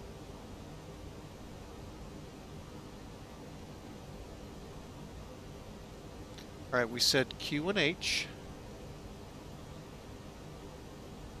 1009.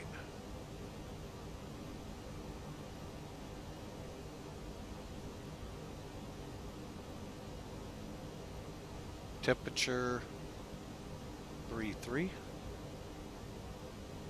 Winds 160.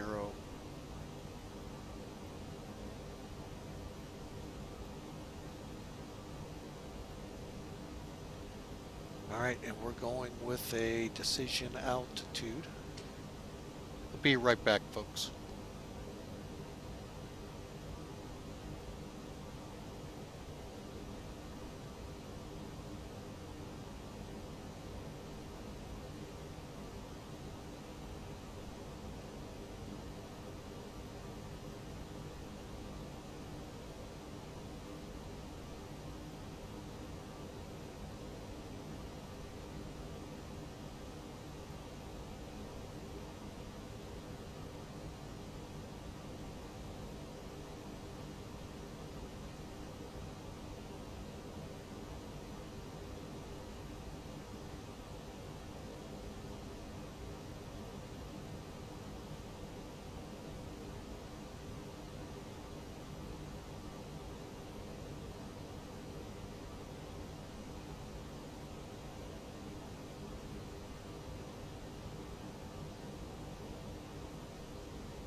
All right, folks. Really not sure how we're going to do this other than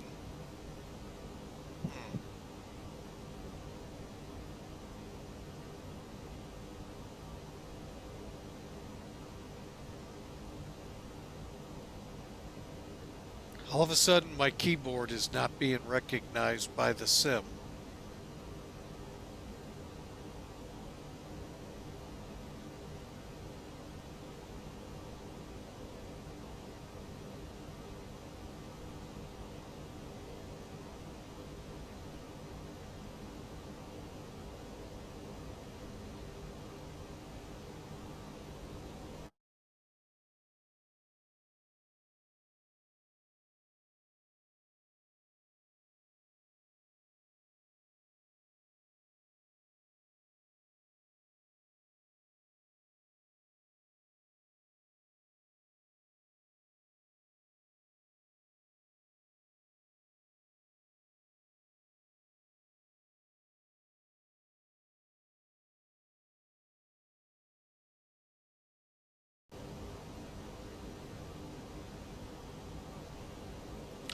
Oh, I think I figured it out, folks. Oh, it got me again. Okay, let me explain what happened here, folks. All right, what is it? 160 at 5. Okay, it did this to me one other time, and it took me a while to figure it out. When you click in here, sometimes it hangs up. So click out here, then you regain your mouse. I was trying to figure out, how am I going to fly this? Because everything is showing working.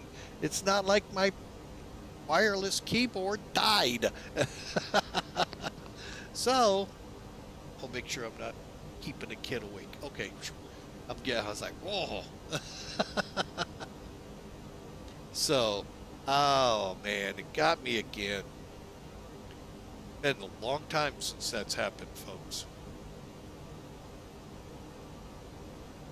All right, well, anyway, now that we're caught up, and by the way, what happens sometimes, folks, is I do have to go mute when my wife gets a phone call. She's working behind me from home. You all don't need to hear if it would pick up over the mic. I've got it should be set up to where it doesn't, but just in case, y'all know how that works. Y'all don't need to hear it. All right. Well, catastrophe averted at this moment. At this moment.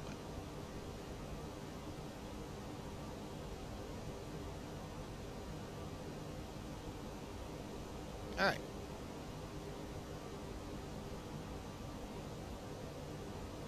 Now, real quick, a couple of things on here. Obviously, you know what this green blobs are. This little squiggly line, folks, is when there's a green dot right about here.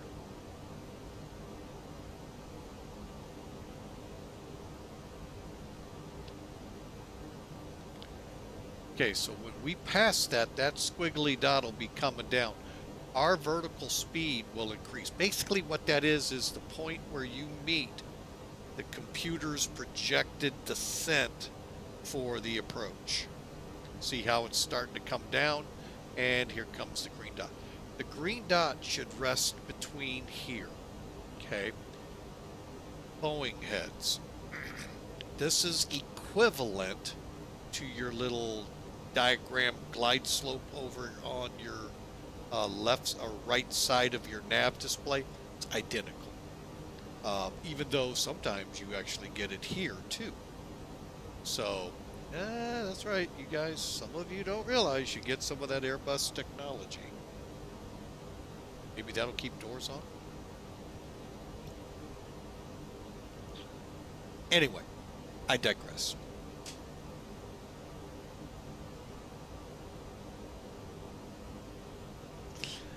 All right, so we've got some thunderstorms off to the north of our planned route. and then we're going to kind of, looks like we're scooting around them. So that's kind of cool. So again, I want to say thank you for being a part of Flying with Mike. Couldn't do it without y'all. So just glad to have you aboard. If you're new and going, I don't know, if I think I really do like this channel, or I'm not sure. Click that follow button. Come back, see what it's like on another run. You never know. We do try to fly a mix-up of Airbus 319, 320, 320 Neos, 321, 321 Neos. We have begun bringing in the A330s from the 32 up to the 39s, A330, 200 to 900s. Man, we don't have the 800. We also fly the 747-200 and 737s, 767s, and MD-80s. And then we do fly some GA from time to time. So we kind of try a variety, but, when it really boils down, look for the A320 line being all the way down to the 19 and 21s to 737. That's the big majority you'll see here. Little bit about myself while we're just descending. Now, I've mentioned a couple of times here, yes, I do possess a private pilot's license, and I say it that way because currently it is not current. I need to get a medical, and I need a biannual flight review to become current again. And in order for me to do that in good conscience, I would, because it's been since like 1985 since I flew, I would want some ground school training just to get reacclimated to the changes in airspace that has occurred over these 40 years and such. But plus I want to get comfortable with flying the aircraft before they go, here, your license is back, go fly. So, so yes, I do possess a private pilot's license. Had about 250 to 300 hours. So in arrows, Warriors Archers, 172s, 150s, Tomahawks, and Bonanza, some Saratoga time, and I am thankful I got an hour in a Seminole, so it was kind of fun. However, money and just lost, how it is, folks, when you're young, you just really, everything just kind of throws you in downslides.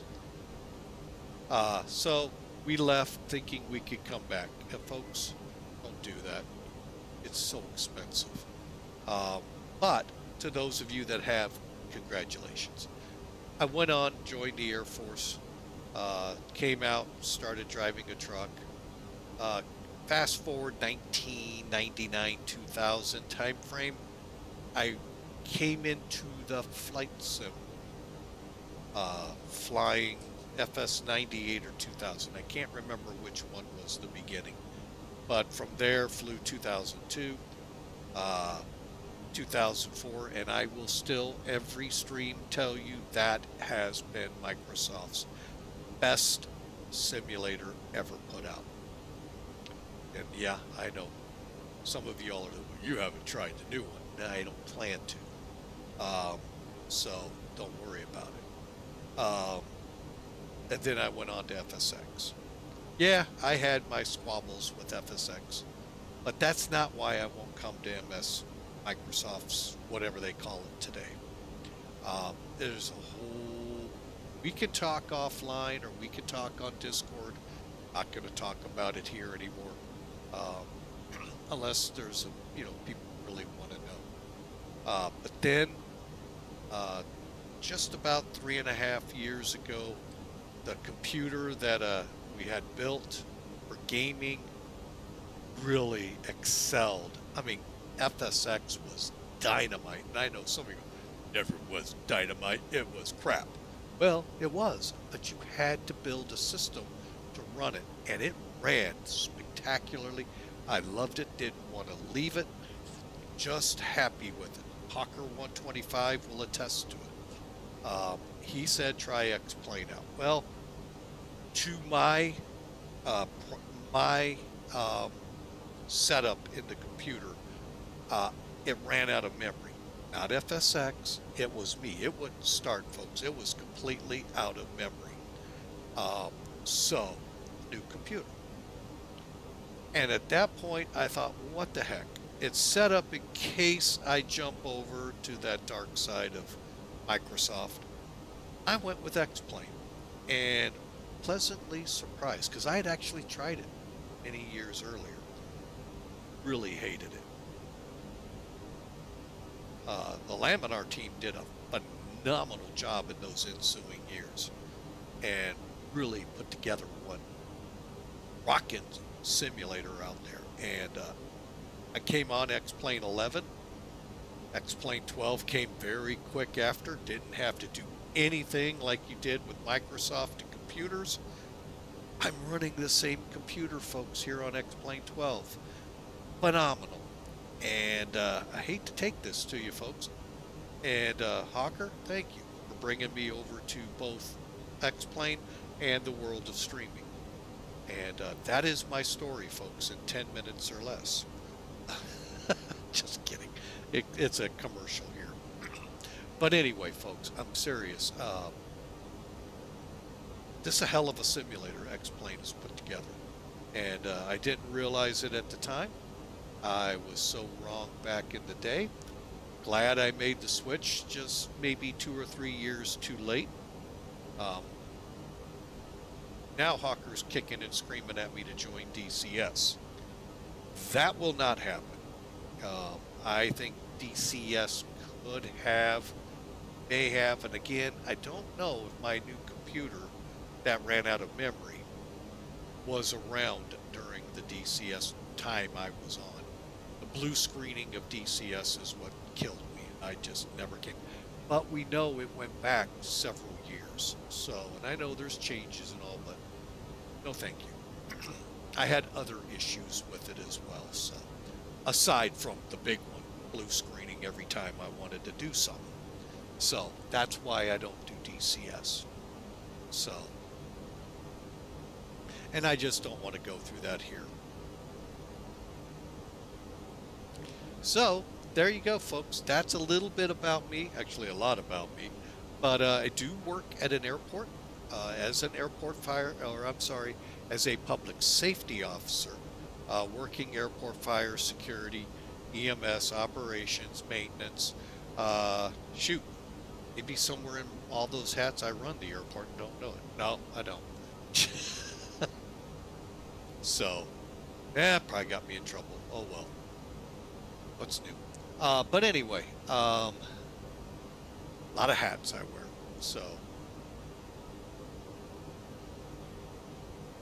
So I have been around aviation pretty much all of my life, folks, and I love aviation. Not as diehard as some people are, not mentioning any one particular, but you know, hey, I probably was at one time just like that. So, all right, we are getting ready to descend into the soup, which, you know what, you know what, I know why, because we're in South America, there's a limited amount of airfields, and, well, there I was like, where in the heck did I go on the map here? Yeah, there's just limited airports, so there's really no way to get accurate weather data here other than off a satellite, which I don't even know what it would look like right now.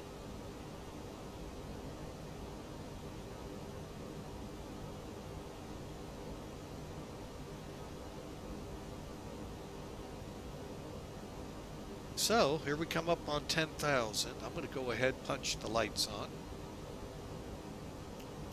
See, I missed a switch. And let's put our flight attendants to work.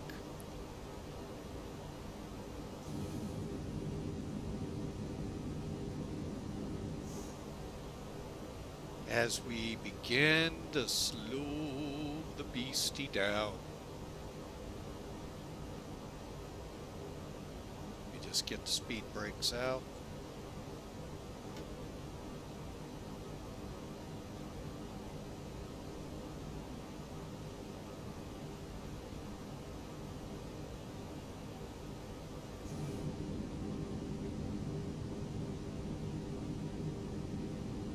Just spectacular out there, folks. I'm going to tell something here about X-Plane. The difference between 11 and 12, the big change, folks, is the clouds. They were more somewhat flat looking, if you want to call them that. Now they're what Austin likes to call volumetric. They have volume to them. They're 3D, and they really look good, as you can tell.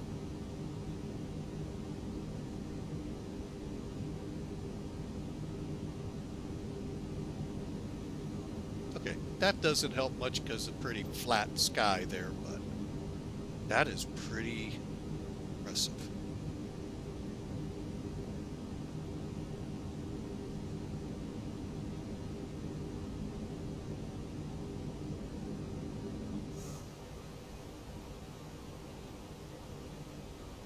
All right, let's get back into our checklists here. Star landing elevation is auto, right? I didn't mean to click that. Yeah, we're auto. It's right here, folks. Now, if you wanted to look at the switch, it's right here, 12 o'clock on that dial. That's auto. Okay, all the lights are on. And somebody's home. All right, descent, because the constraints are on. ICB 193. 1093 ICB. All right, we are setting up here, folks. Auto brakes, going medium.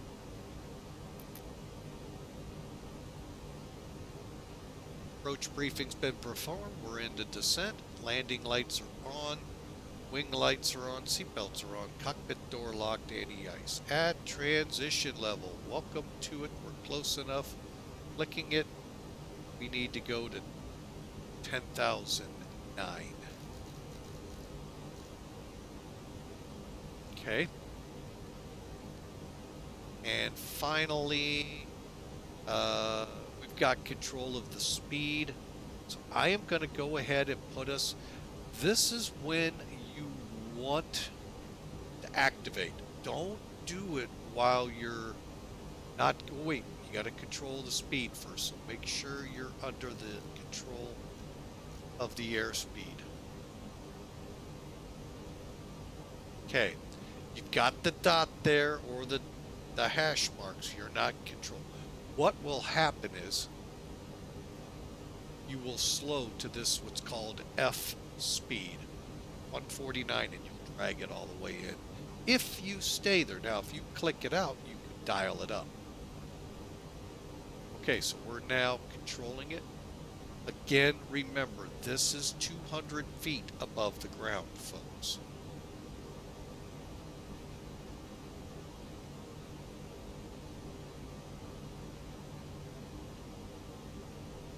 Okay, just making sure this is just stuff. And here we go. All right, final, okay, manage mode, set flap, set ILS is set and ready to go to approach mode once we're getting closer. All right, there's UB Dawn and UD UNU coming in, folks. So we're in a commercial break right now. Hopefully we'll break out quickly and you guys will be able to watch the approach now all the way through. Subscribers, thank you so much. You're the only ones hearing me right now. I really appreciate you hitting that subscribe button and helping us out to add aircraft scenery, you know, to the inventory here. And like I said, I really am trying to find some stuff to work online. Followers, we love having you here. You guys just help out so much and let me know people are interested, still interested after 3.5 years, and keep going. I'm one of the few that seem to want to stream an X-Planes. So if you want to learn about X-Planes, see it in action, see the scenery, hey, keep coming back for more because you're not going to see that other. We make a lot of fun of it. All right, now we need to make our descent. 700 feet, go down.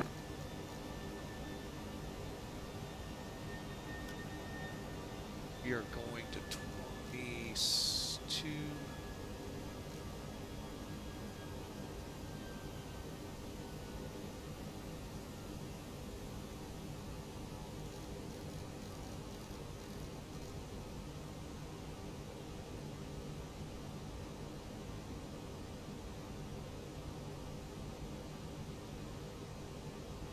Okay, let's go ahead and get on localizer so she'll pick up.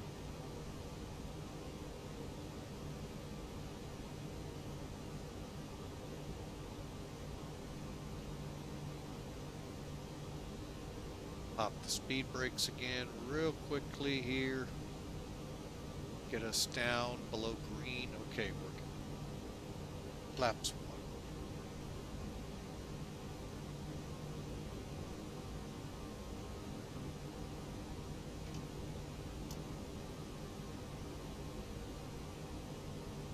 Okay, we'll go to approach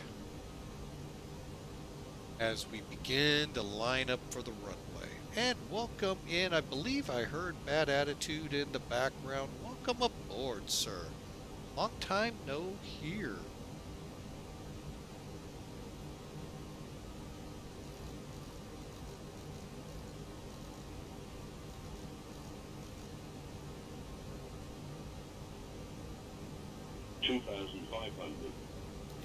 Gears coming down.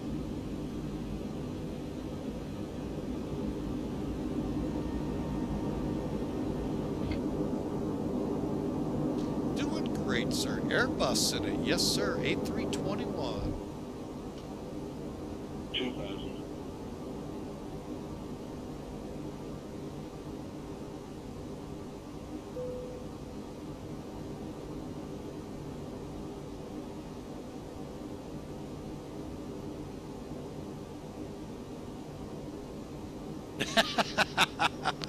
You like the A? You know, I got some problems with the A330-200.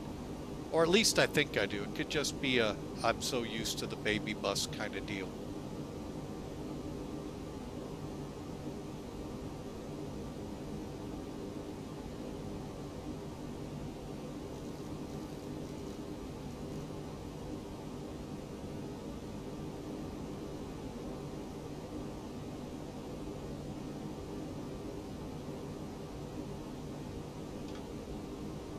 Okay, flaps are full, mic's taken over. Fast airplane. 1,000.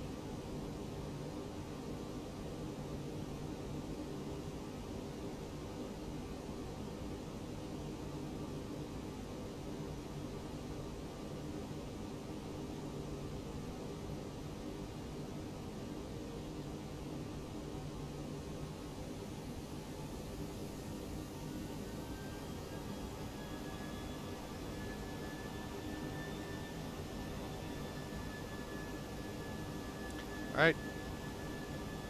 And Sierra Bravo Charlie Yankee Airport, 2-mile final, 35.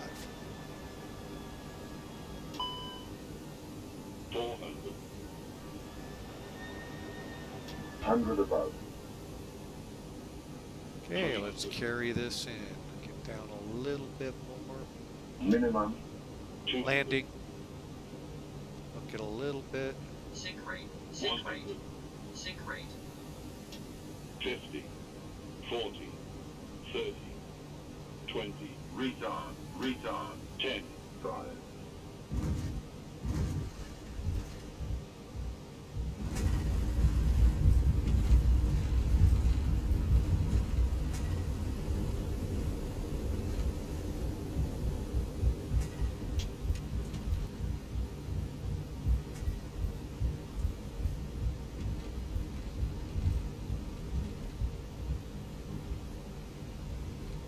Alright, we'll turn the brake fan on, but that wasn't too bad. Ooh, wow, not bad at all, actually.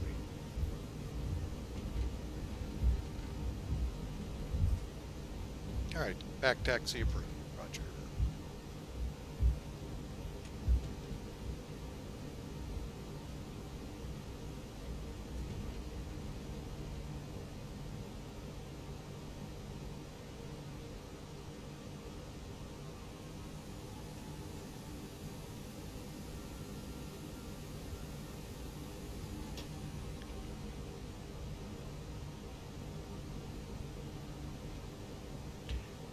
All right, folks, welcome.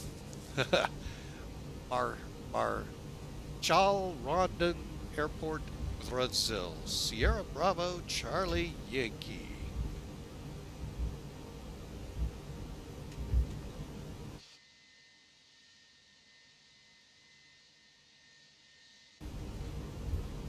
Ground spoilers down.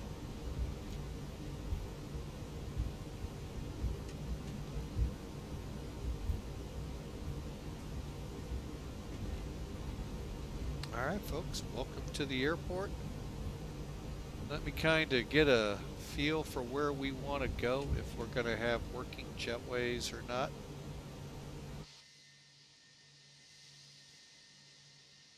Because basically they just line up down here, but you know what? Let's give it a try. Let's head on over here.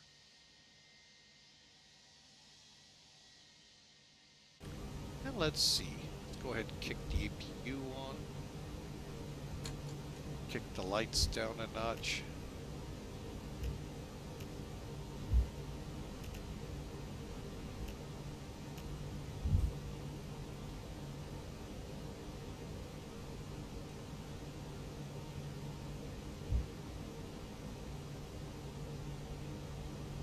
Well, it looks like this one might work, so let's give it a try. Number 8.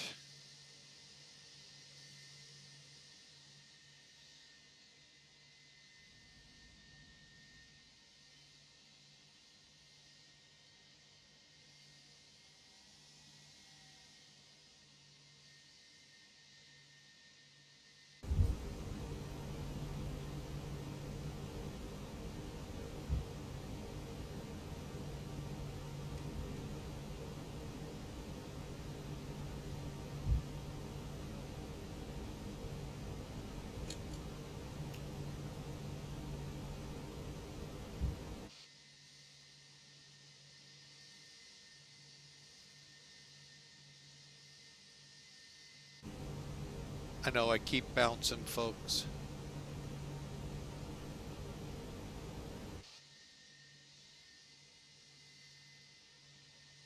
All right, let's get in on, you know what? A little bit further.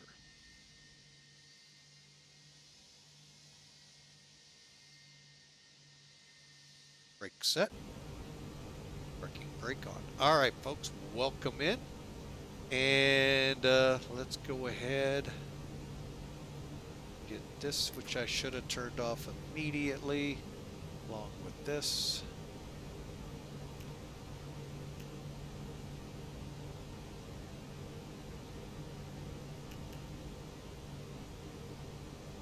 And the APU is now available.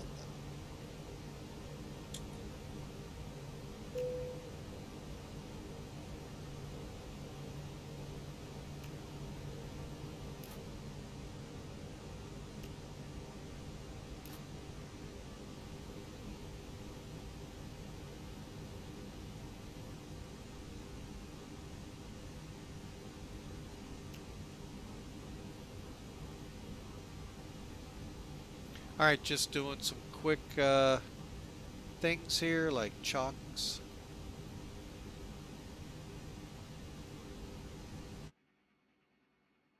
Not sure if they work. Oh, maybe. Oh, yeah, they do work here. Good. All right. Sometimes they do, sometimes they don't. All right. Welcome again to SBCY. Not going to try to pronounce it. Marechal, Rondon Airport, Brazil. Folks, beautiful flight in. Loved the numbers I seem to have gotten on the landing here. Just really pretty decent. Just getting rid of a couple things on my screens here. Let's get Sim Toolkit up here. Yeah, we recorded 132 feet a minute. We'll show it to you, don't worry. All right, all right. 1 hour, 34-minute flight.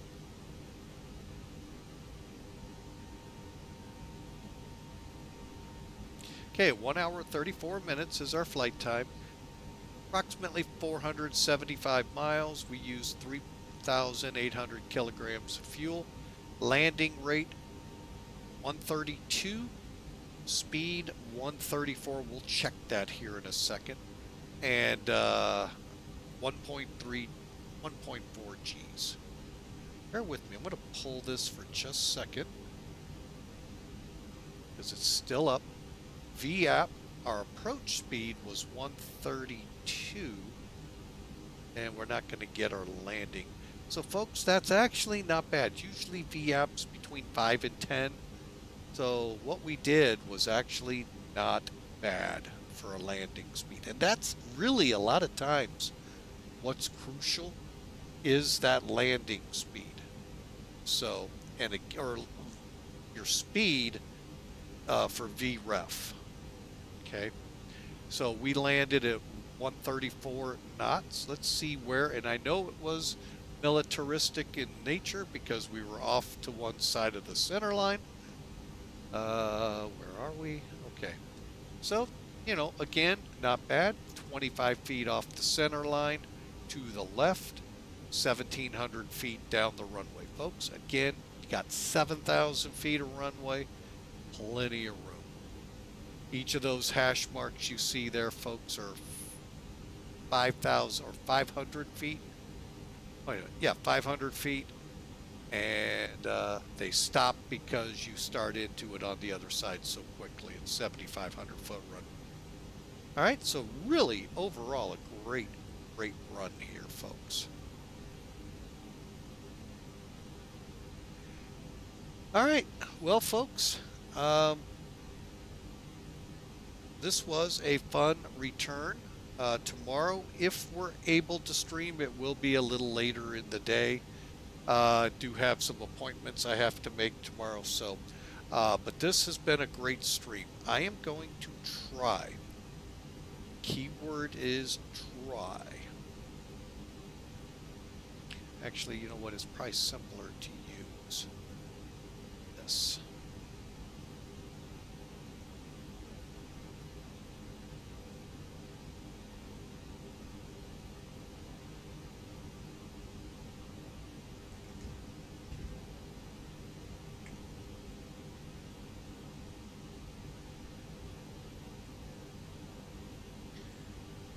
And once we have all the doors secured, because we've seen it in flight, folks, with them open, it's kind of funny.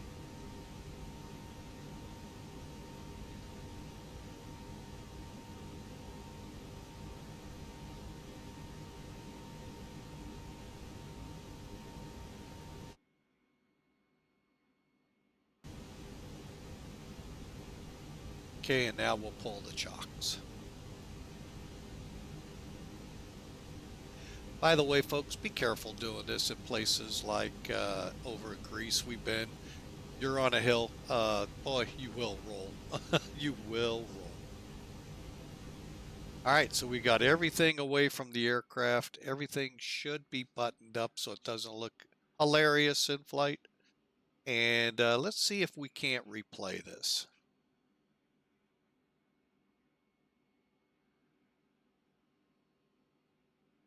Get on the right tab. There we go. Oh yeah, make sure you disconnect from VATSIM because that's what happens when you don't.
All right, we're able to rewind, take a look at this.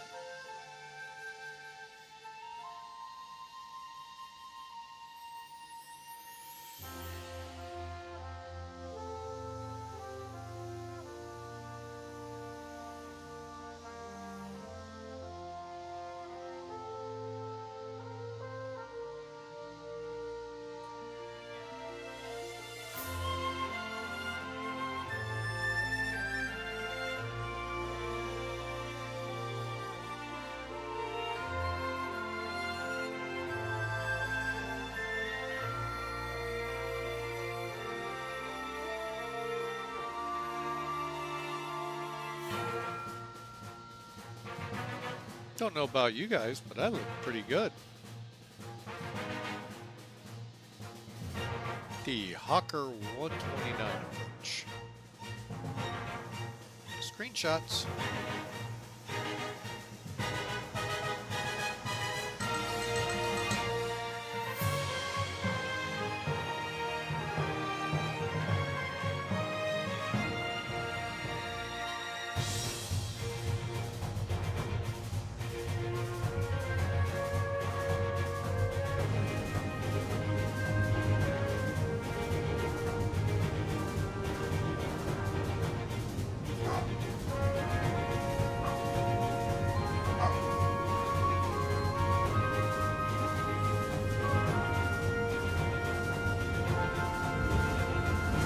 Not bad, folks.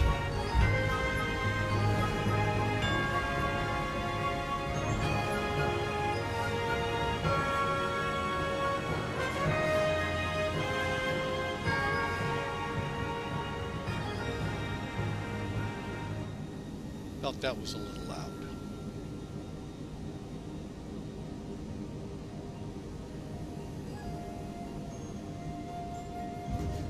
Again, folks, landing looks beautiful. We'll look at it from one new view that I have really, a V1 sim. I want to thank you for showing it and me figuring out how to do it.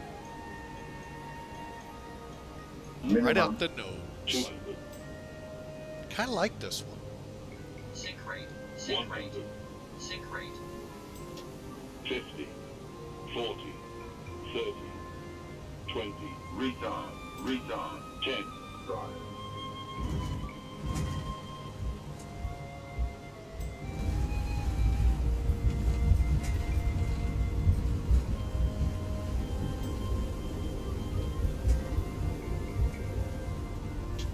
One more attempt here, folks. 50, Minimum. 300, 300, Minimum. 200,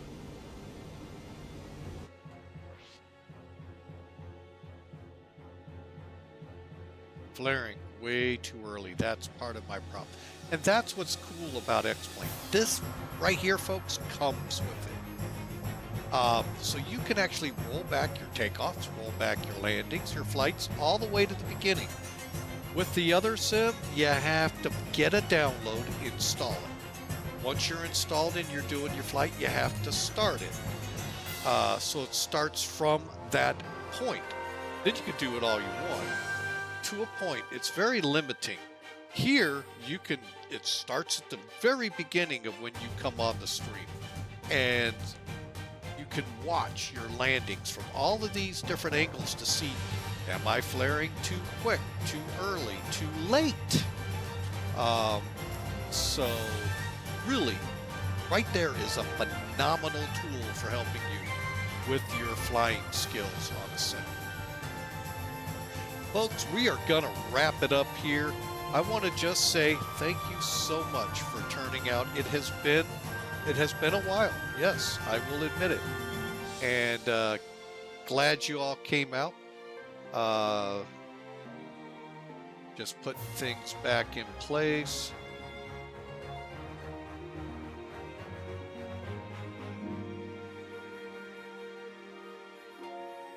So, I'm going to just kind of head out here, folks, and say thank you again for being patient. We've still got one more baby coming this month, and we're looking forward to welcoming her in. Welcome in Lily, our second grandchild, came in on March 30, 12 o'clock, a little after midnight. So we'll see how our next daughter does. Folks, I hope y'all have a great couple of days here. Hopefully we'll get to stream tomorrow. We'll let you know via Discord, or by just click and follow, folks. You can find out. Because when we go live, you'll get an email. So for now, folks, I am just going to say God bless you all. I really hope you have a great day, and we'll see you next time here at Flying with Mike. God bless. Have a great day. See you then. We'll look for someone to hand this off to.